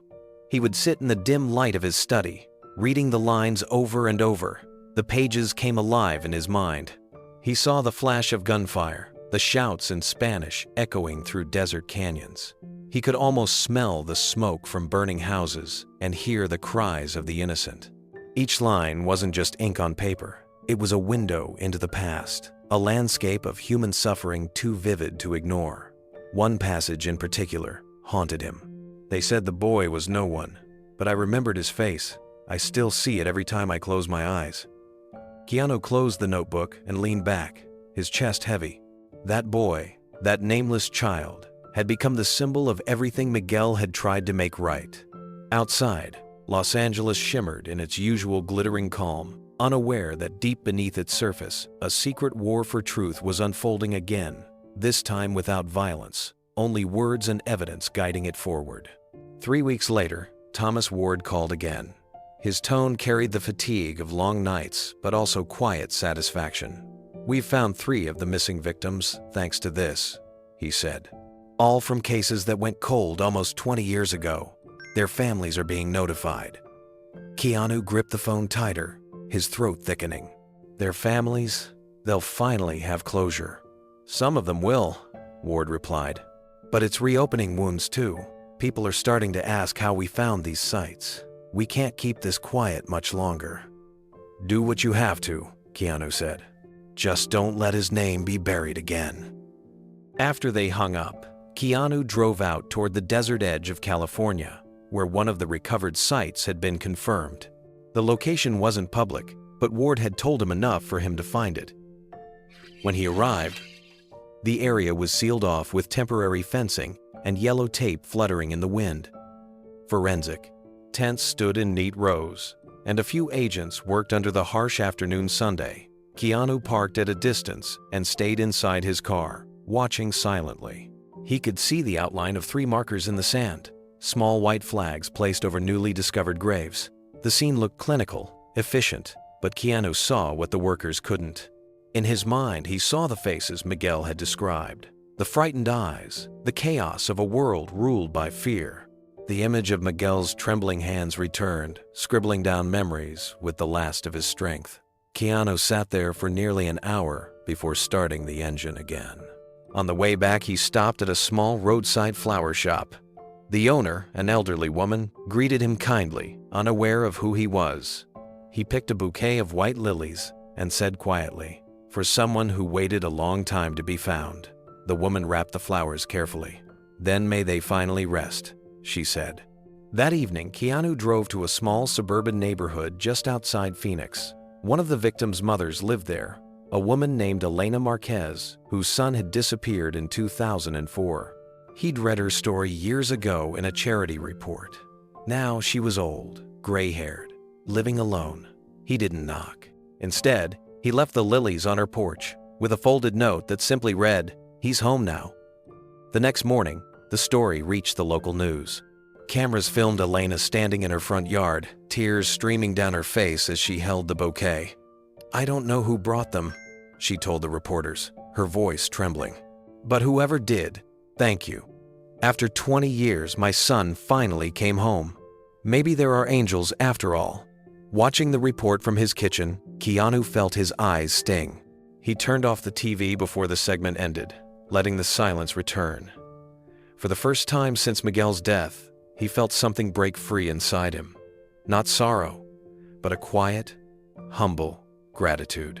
He walked out, onto his balcony, the city lights glittering below. Somewhere out there, lives were being pieced back together because one man had decided to tell the truth and another had chosen to believe him. Keanu looked up at the night sky and whispered, "You did it, Miguel. You finally set them free." The quiet that Keanu had fought to protect didn't last. It started with a small entertainment blog that ran a photo of him entering the Los Angeles hospital late at night, taken weeks earlier. The caption read, "Keanu Reeves visiting a mysterious patient in guarded ward."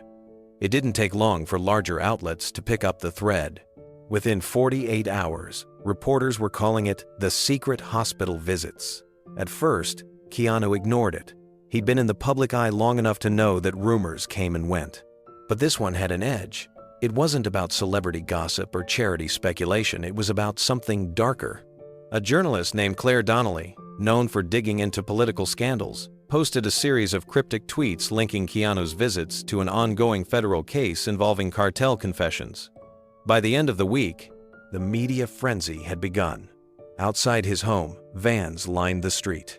Cameras flashed as soon as he stepped out, their questions sharp and relentless. Keanu, is it true you're working with the FBI? Who was the man you visited? Is he connected to the cartel? Are you afraid for your safety? Keanu kept walking, his face calm but unreadable. He didn't answer a single question. He drove off in silence, leaving behind a storm of headlines that only grew louder. Later that night, his phone buzzed. It was Agent Thomas Ward. "Keanu, we've got a problem," Ward said without preamble. "Someone in the press made the connection. They're saying you were the intermediary between us and the confession source." Keanu exhaled slowly. "How bad is it?" "Bad enough that we've had to shut down 3 of our sites," Ward said. "We can't risk exposure. The names in that notebook, some of those people still have reach. If this goes public before we finish, they'll bury the evidence and anyone attached to it." Keanu's voice was steady. "Do they know about Miguel?" Ward hesitated. "Not yet, but they're digging. And if they get his name, every ounce of what he did could be discredited. They'll call it fake, a stunt, anything to protect themselves." Keanu leaned back, rubbing his forehead. "Then we can't let that happen." "I'm trying," Ward said. "But the story's out of our hands now. It's gone global." That night, Keanu sat by his window, watching the flashing lights from the photographers parked outside. He could feel the eyes of the world turning toward him, not as an actor this time, but as a man standing in the middle of a truth too heavy to contain. He thought about Miguel, about the quiet promise he'd made in that hospital room. The promise to keep his name safe, to make sure his confession lived beyond fear. Now, that promise was being tested. By morning, the world knew. Every major outlet carried the story. The headline flashed across every network. "Hollywood star helps FBI crack cartel confession."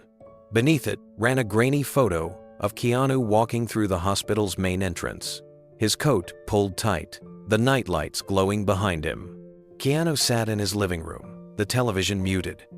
The images were everywhere on the news, online, even the neighborhood paper. His phone buzzed nonstop with calls from journalists, friends, and even studio executives asking for statements. He ignored them all. He didn't owe anyone an explanation. Not yet.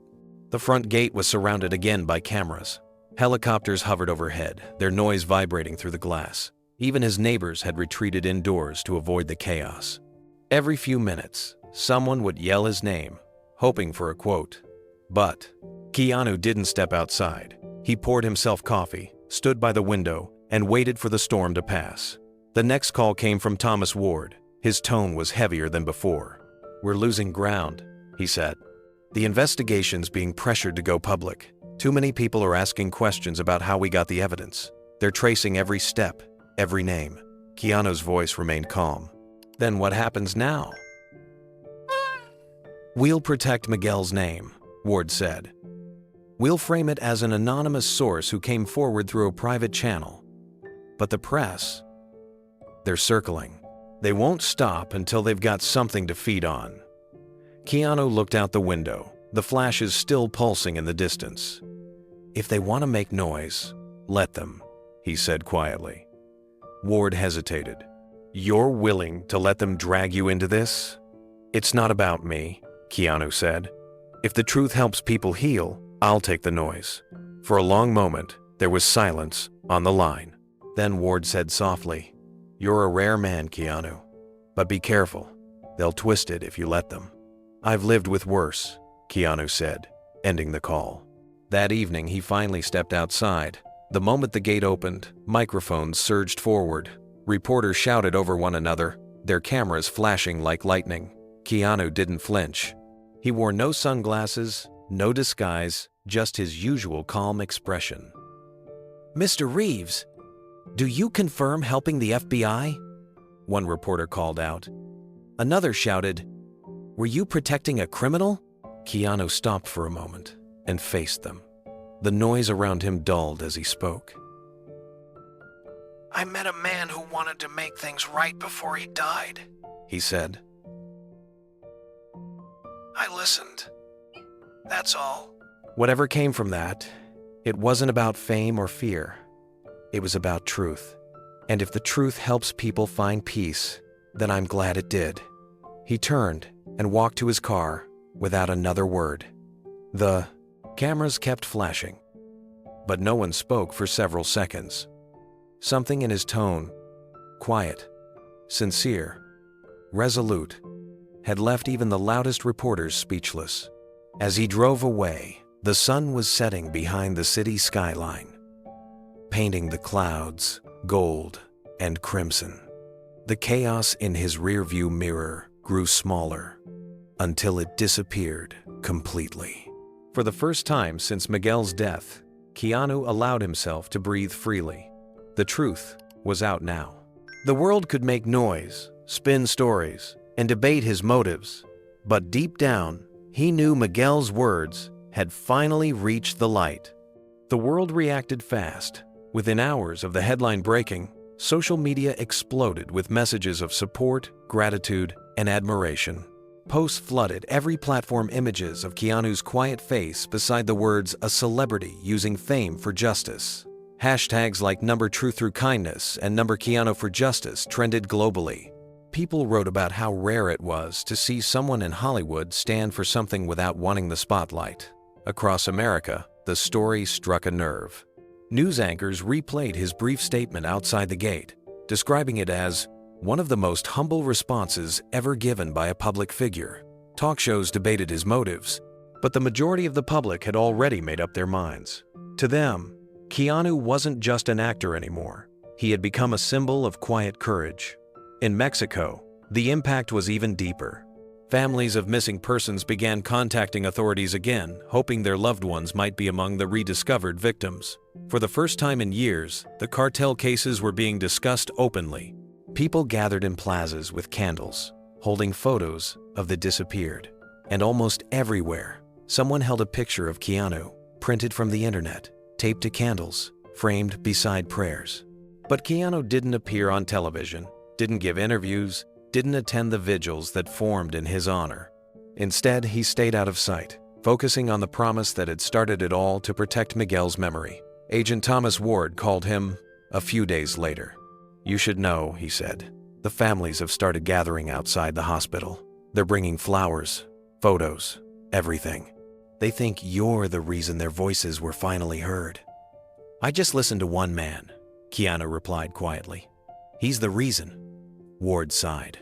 "That may be true, but sometimes it takes someone the world listens to for the truth to matter." Keanu didn't answer. He looked out the window at the twilight sky, the orange light fading behind the hills. "Maybe," he said, "but this was never supposed to be about me." A few days later, he drove back to the hospital. The crowds had thinned since the story broke, but the air around the entrance still carried traces of candles, flowers, and folded letters left by strangers. Near the side gate stood a small memorial, a makeshift display of photos, ribbons, and notes written in both English and Spanish. At the center was a picture of Miguel, taken from an old ID photo that had circulated online after the story went public. Someone had written beneath it, "May his truth bring others home." Keanu stood there for a long moment. Then, without saying anything, he turned and walked toward the small hill behind the hospital, where unclaimed bodies were sometimes laid to rest until families could identify them. That's where Miguel's grave had been placed, simple and unmarked, except for a wooden cross that leaned slightly in the wind. The hill was quiet, except for the faint hum of traffic far below. The grass swayed in the breeze, bending around rows of plain markers that bore no names, only numbers. Keanu walked slowly between them until he reached the one he'd come for. A small wooden cross stood crooked in the dirt, the number 206 carved crudely into it. It wasn't much, but it was something, a symbol that the world hadn't completely forgotten the man buried beneath it. Keanu crouched beside the grave, the late afternoon sun cutting through the clouds above him. He held the small cross Miguel had once given him, the one forged from bullet casings, rough-edged but shining faintly in the light. For a long while, he just stared at it, feeling the cool metal against his palm.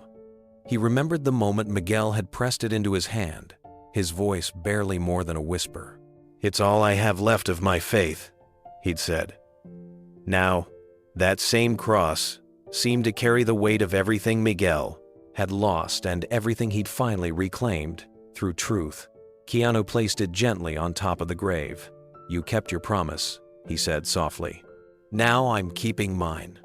The wind shifted, carrying the faint scent of rain. A few leaves scattered across the dirt. Somewhere behind him, a nurse from the hospital was placing flowers on another grave, but Keanu barely noticed. He stayed kneeling, his eyes fixed on the simple wooden cross before him.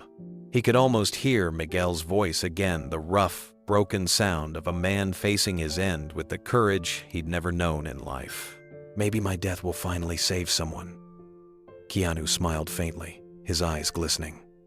"It already did," he whispered. "More than you'll ever know." For several minutes, he didn't move.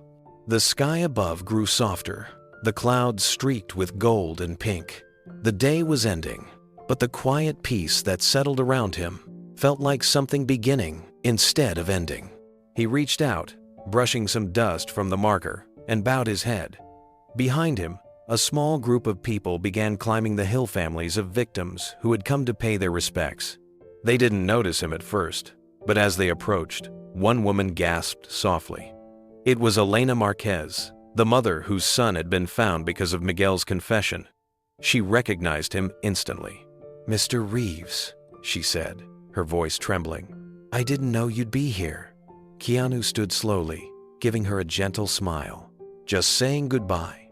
She looked down at the grave, her hands clutching a photo of her son.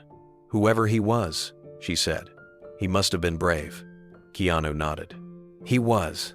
In the end, he was." The woman knelt beside the grave, placing her photo and a single white rose beside the bullet cross necklace. "Then he deserves to rest among the good ones." Keanu stepped back, letting her stay. The breeze carried the faint sound of candles flickering below, where families still gathered with photos and prayers. As the sun dipped below the horizon, Keanu turned to leave. The light caught the small brass cross one last time, making it gleam faintly against the dark soil. He walked down the hill slowly, hands in his pockets, his heart heavy but calm. The world would remember the headlines, the investigations, the noise. But here, on this quiet hill, he remembered the man, the sinner, who found grace at the edge of life and left the world a little lighter than he found it. The peace that followed didn't last long.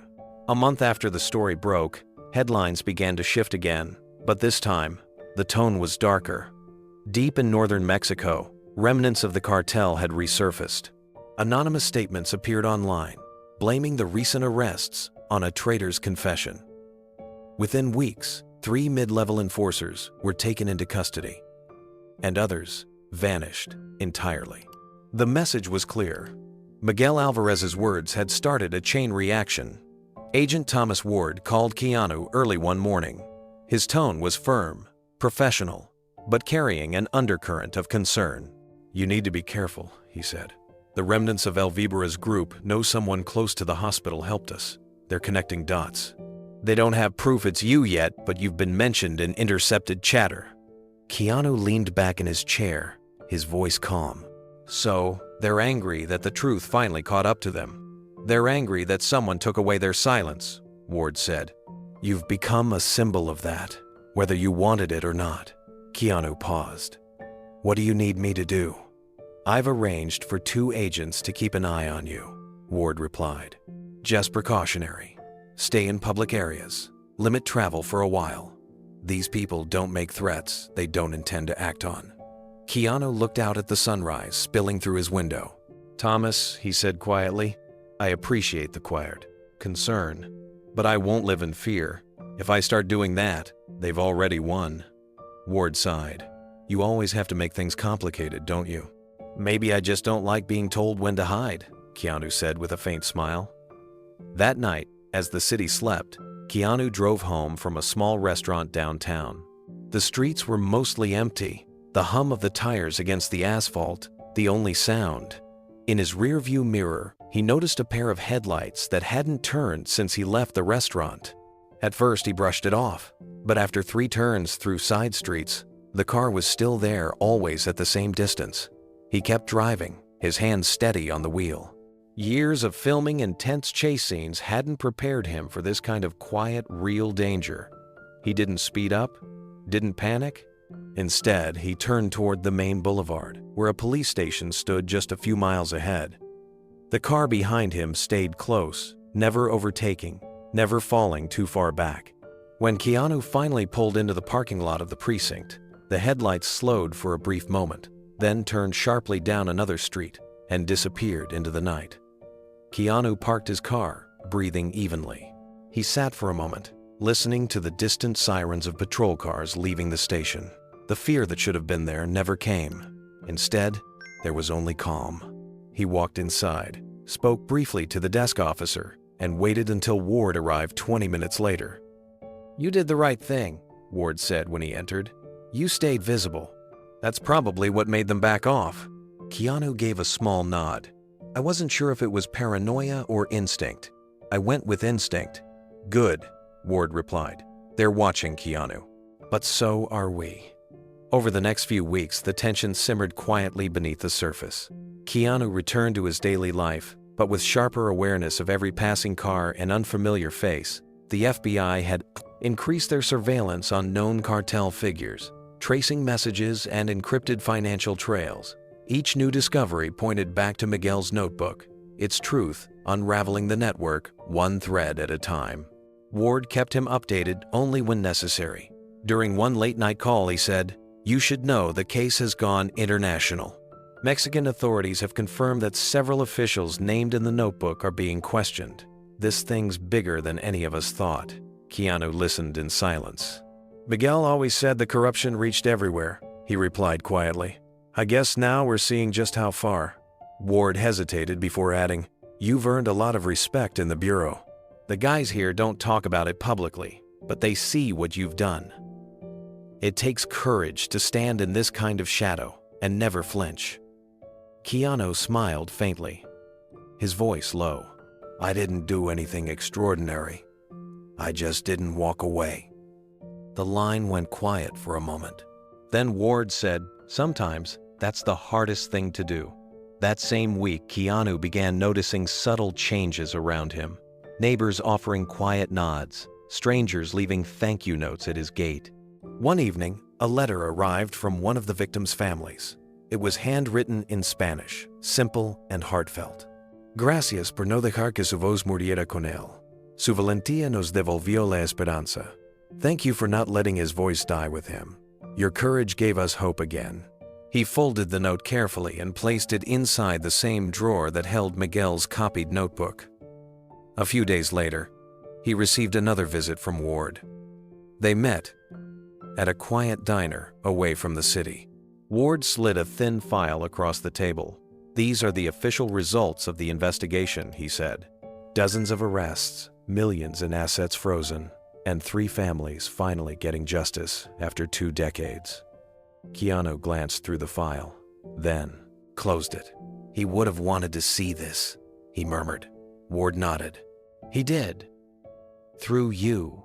They sat in silence for a while, before Ward said, "You sure you don't want protection? You're still a target to some of these people." Keanu shook his head. "Fear keeps people small. Miguel spent his whole life running from it. I won't." Ward studied him for a moment, then smiled faintly. "You're either the bravest man I've ever met, or the most stubborn. Maybe both," Keanu said. When Ward left, Keanu stayed a little longer, sipping his coffee in peace. Outside the window, life moved on, cars passing, people laughing, unaware of the quiet battle that had already changed so many lives. He looked toward the horizon, the fading light stretching across the city. The fight wasn't over yet, but something inside him had settled. The truth was out there now, and no one could bury it again. The morning news carried the kind of story few people believed they'd ever see. The screen filled with images of men in suits being led away in handcuffs, escorted by federal agents through marble corridors and gated estates.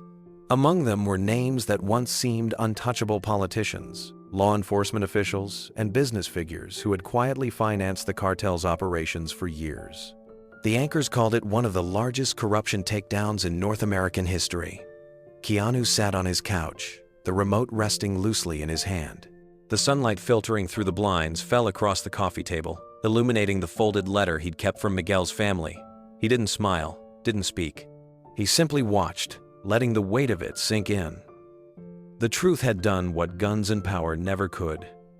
It had brought justice. The broadcast cut to a live press conference. Agent Thomas Ward stood before a cluster of microphones, his voice steady but proud. After months of investigation, we've confirmed that the materials recovered from a private confession have led to the recovery of multiple victims and the arrest of key figures in organized crime and political corruption. Today, justice belongs to the families who waited decades for it. One reporter asked, "Agent Ward, can you confirm the role of actor Keanu Reeves in assisting this operation?" Ward paused, his expression composed. "What I can say," he answered, "is that compassion sometimes does more for justice than force ever could." Without the document that was delivered to us, hundreds of families would still be waiting for answers. The clip went viral within hours. Across social media, Keanu's name flooded every platform again, but this time, the tone was reverent. Hashtags like #SilentJustice and #Keanu for Humanity trended across America. Commentators spoke of him as the quiet face of courage, while countless fans reposted his image beside quotes about truth and redemption. That afternoon, Keanu's phone buzzed.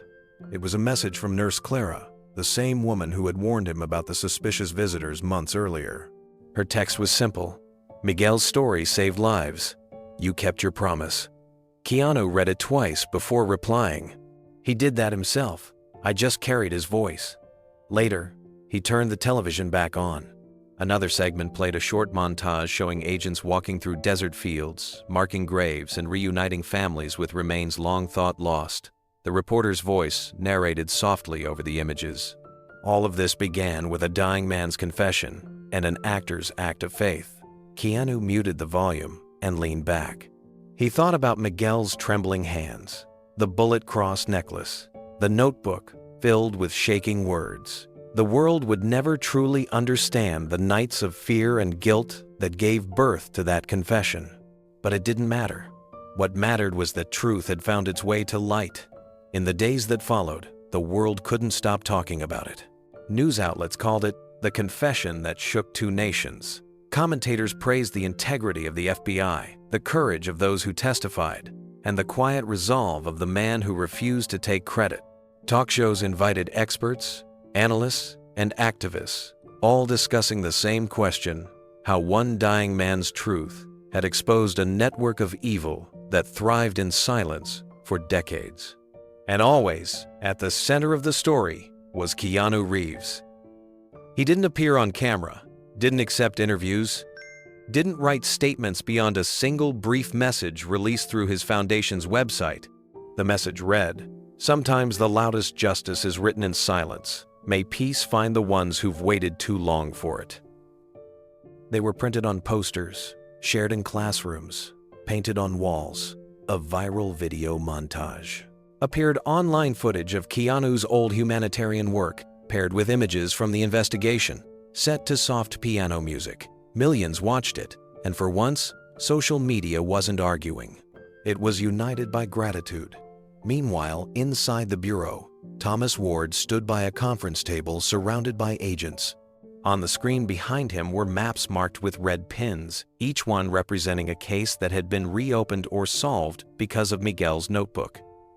"We'll be chasing the ripples of this for years," one agent said. Ward nodded. "That's the point. Justice doesn't happen all at once.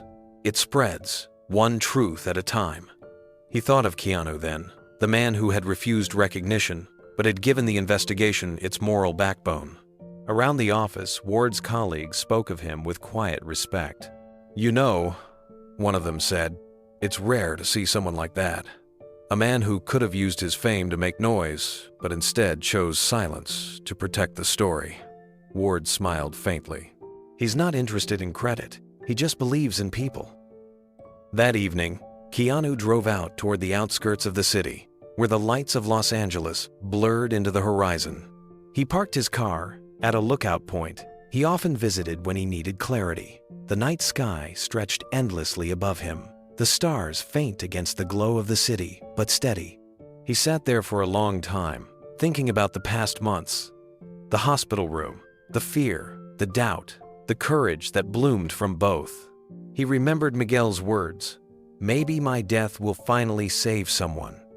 Now, knowing what had happened, Keanu realized how prophetic that line had been. Miguel hadn't just saved someone. He had saved hundreds, maybe thousands, through his final act of truth.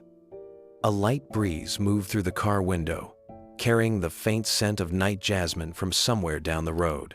Keanu rested his arm on the steering wheel and looked out at the Prasen skyline. The chaos had ended, but the echoes of it would live on in every family that now had answers, in every child who grew up knowing what truth could do. His phone buzzed again, another message from Ward. "We did it. They're going to build a memorial near El Paso for the victims. The inscription will read, 'Truth never dies.'" Keanu smiled faintly, typing back only 2 words. He'd like that. He sat in the quiet for a while longer, watching the city shimmer beneath him. Then he turned off the ignition, leaned back, and closed his eyes. For the first time in months, there was peace, not the kind that comes from victory, but the kind that follows purpose, fulfilled.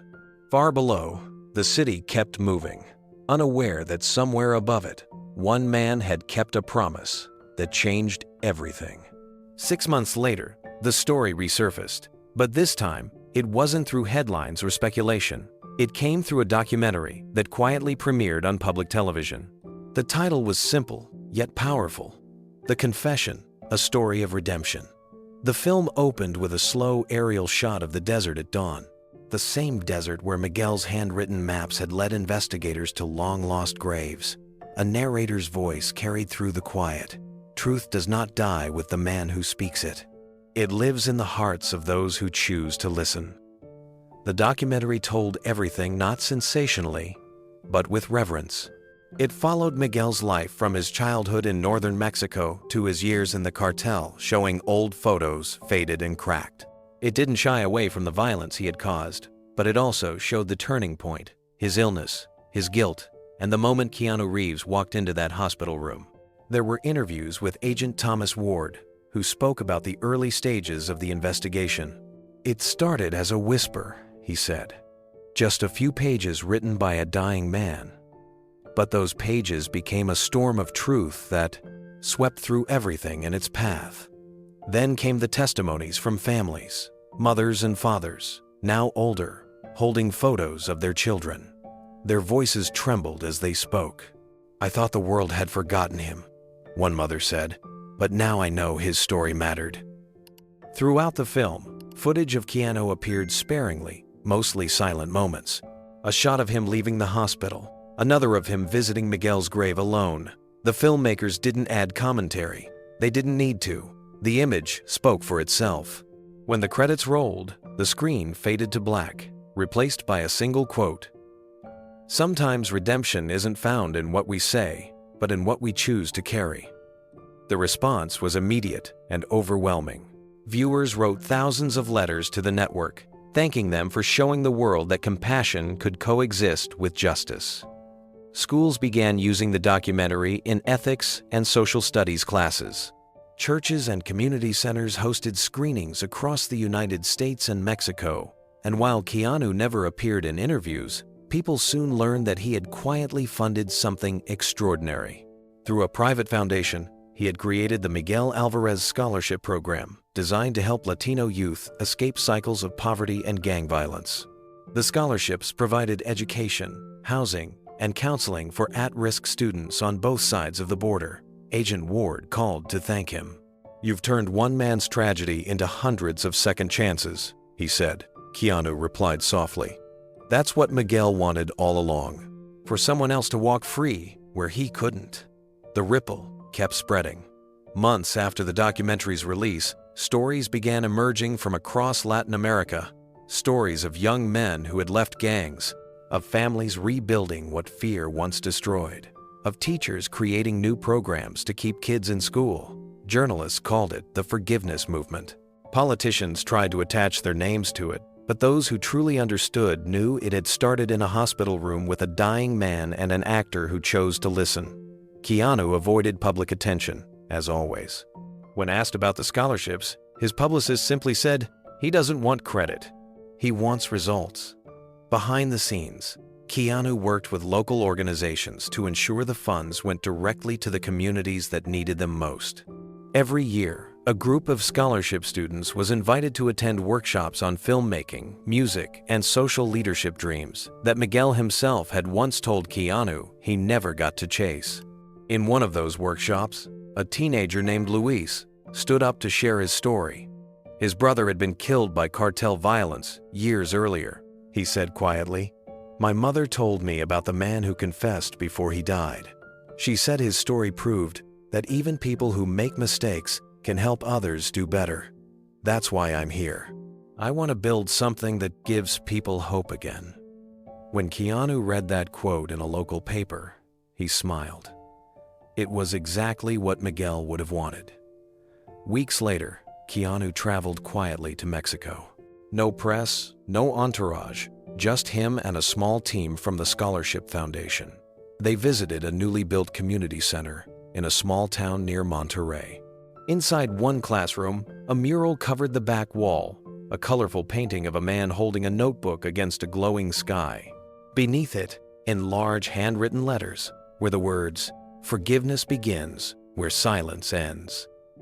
Keanu stood before the mural for a long time, hands in his pockets, eyes glistening. Around him, students were laughing, sketching, building models for their art projects.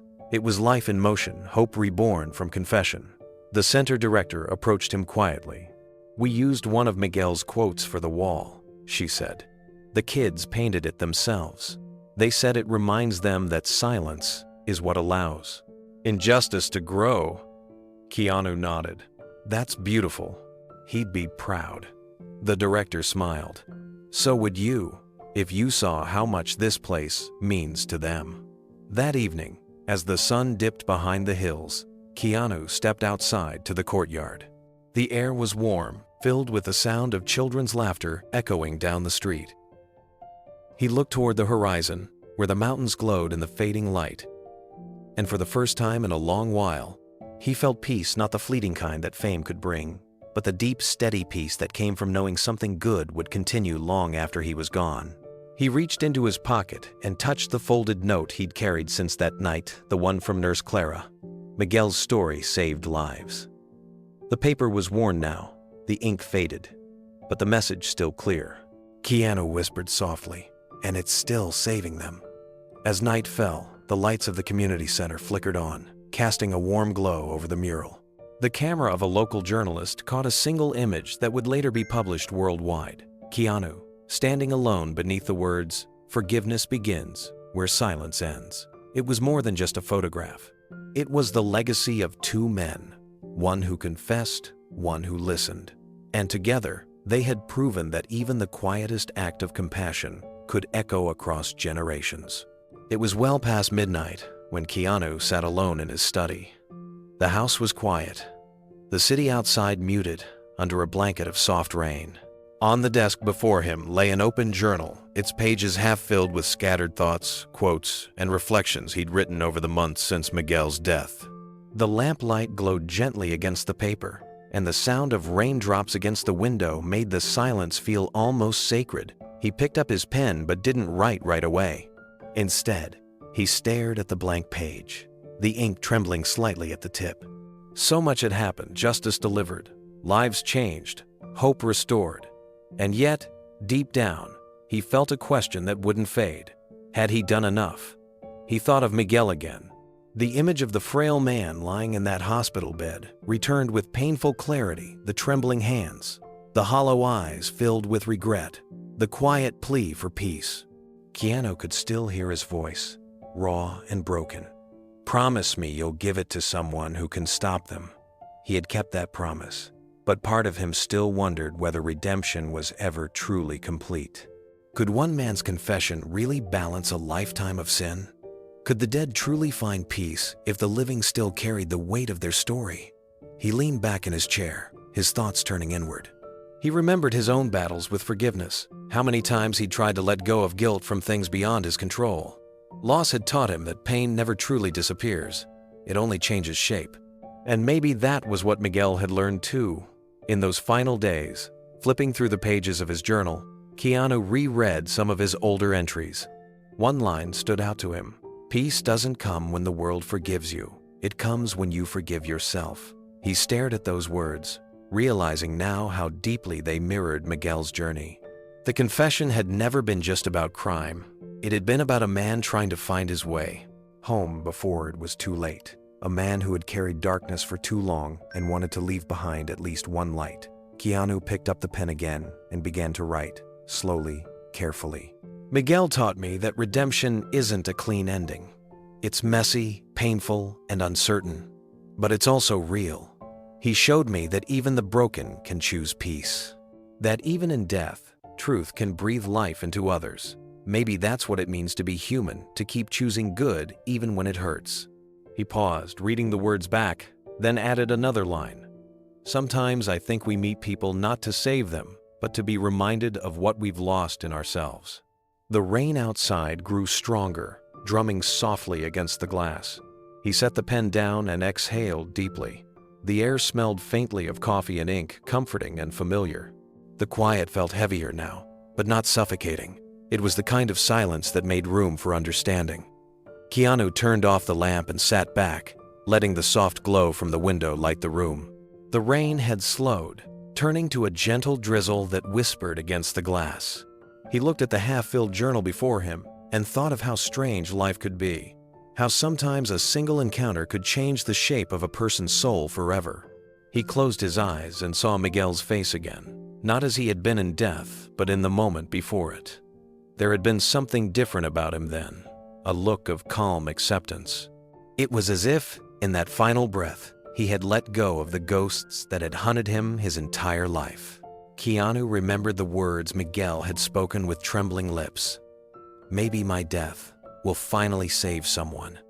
Now, months later, he knew that it had. Those words had reached farther than Miguel could have imagined. They had freed families from decades of grief, exposed men who thought they were untouchable, and inspired thousands to believe in redemption. But more than that, they had reminded Keanu himself of something he had once forgotten, that forgiveness, even when it feels undeserved, is the only thing that truly ends the cycle of pain. He opened the drawer beside him and took out the old bullet cross necklace. The metal felt cool against his fingers, smooth from the times he had turned it over in thought. The tiny imperfections in its shape seemed almost deliberate now. Proof that even from destruction, something sacred could emerge. For a long moment, he just stared at it, lost in memory. He thought of his own past, the mistakes, the heartbreak, the grief that had followed him quietly through the years. He had learned to live with it, but never quite made peace with it. Miguel's courage had reminded him that even those who've fallen furthest could still rise again in truth. He placed the cross gently on the open page of his journal. The reflection of the dim light shimmered across its surface. Then he picked up his pen one last time and wrote a single sentence beneath it. "You found your way home, Miguel." As he set the pen down, a sense of stillness filled the room. The rain outside had stopped completely, leaving only the faint hum of the city in the distance. He closed the journal, pressing his hand over its cover for a moment, as if sealing the memory inside. When he finally rose from the chair, he glanced once more at the quiet space around him. The house, the city, the world, all of it felt softer somehow, as if carrying the echo of a man's final truth. Keanu smiled faintly, whispering to the silence, "Rest now, my friend." Then he turned off the light, leaving the room bathed in gentle moonlight, and walked away, peaceful, resolute, and quietly changed. A year later, the city felt different. The headlines had long faded, the investigations completed, and the chaos replaced by quiet progress. But for Keanu, the story hadn't ended. It had simply taken root in another place, inside the walls of a youth rehabilitation center in East Los Angeles. The center was painted in soft tones of blue and white, filled with the sound of laughter, the scrape of paintbrushes, and the rhythmic beats of music therapy sessions echoing down the halls. It was one of the new programs funded through the Miguel Alvarez Foundation, created to give at-risk teens a second chance at life. Most of the young people here had grown up around gangs. Some had been involved in them. But inside these walls, they were learning to rewrite their own stories. As Keanu walked through the courtyard, the air smelled faintly of fresh paint and wild flowers planted by the students themselves. Along one wall, a mural stretched 20 feet wide. It showed him holding the small bullet cross necklace, surrounded by colorful images of children, books, and open hands. Above the painting, in large letters, were the words, "Truth Heals." Keanu stopped for a moment, staring at it in silence. A soft breeze carried the sound of laughter from nearby, where a group of teenagers were working on another mural, this one showing a dove rising from a cracked chain. The message beneath read, "Tomorrow belongs to those who speak the truth today." He turned as one of the boys approached a thin, dark-haired kid named Mateo, maybe 16 or 17. He had paint on his hands and a mix of curiosity and hesitation in his eyes. "Mr. Reeves," he asked, almost shyly, "can I ask you something?" Keanu smiled. "Of course." Mateo glanced at the mural before speaking. "Why did you help him?" "That man in the story, the one from the documentary. My teacher told us he was a killer." Keanu looked at the young man for a long moment, then nodded slowly. "He was," he said quietly. "He hurt people. He made choices that destroyed lives. But before he died, he chose to tell the truth, and that truth helped others heal." The boy frowned. "But how could you forgive someone like that?" Keanu's gaze softened. "Forgiving isn't saying what they did was okay. It's saying that we believe people can still do something good before it's too late. Even killers can choose to tell the truth before they die. And when they do, that truth can save others." Mateo lowered his eyes, thinking, "So maybe people like us still have a chance too?" Keanu placed a hand on his shoulder. "You already do. Every time you tell the truth about who you are and what you want to become, you take that chance. You create your own peace." The boy smiled faintly, then returned to his friends, dipping his brush into a can of paint. Keanu watched as he drew careful strokes of bright yellow across the mural, shaping a sunrise over the city skyline. As the afternoon sun began to fade, the courtyard filled with warm golden light. The children's laughter echoed through the open doors of the art room.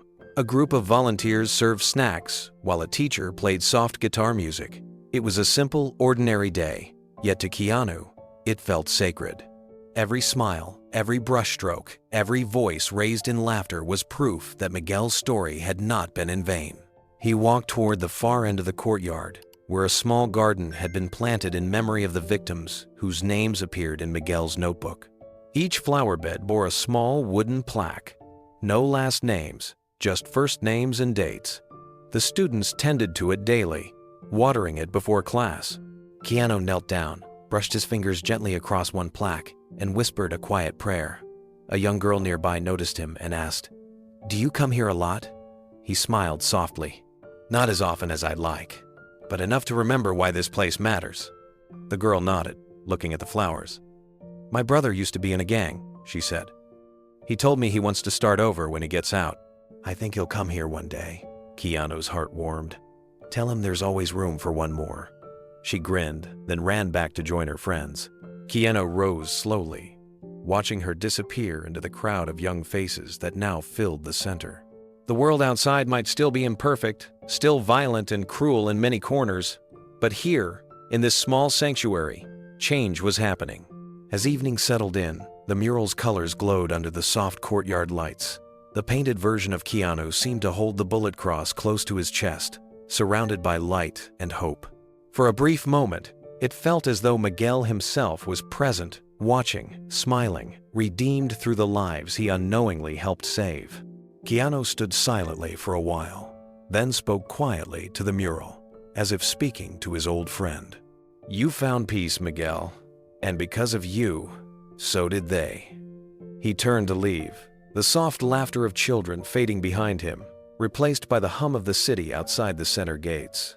A sense of calm filled him, humility, not pride. The world had seen his compassion, but only he knew how much it had changed him. He paused at the doorway, looked back once more at the glowing mural, and whispered, "Justice doesn't always wear a badge. Sometimes it wears compassion." The camera would fade out there, pulling back from the courtyard filled with color, hope, and laughter. The soft music would rise, carrying the weight of the story to every viewer who believed in second chances. And as the screen turned black, 3 questions would linger for the audience. Do you believe people deserve redemption, even after terrible choices? What would you have done in Keanu's place? Tell us your thoughts below. Which moment in this incredible story moved you the most?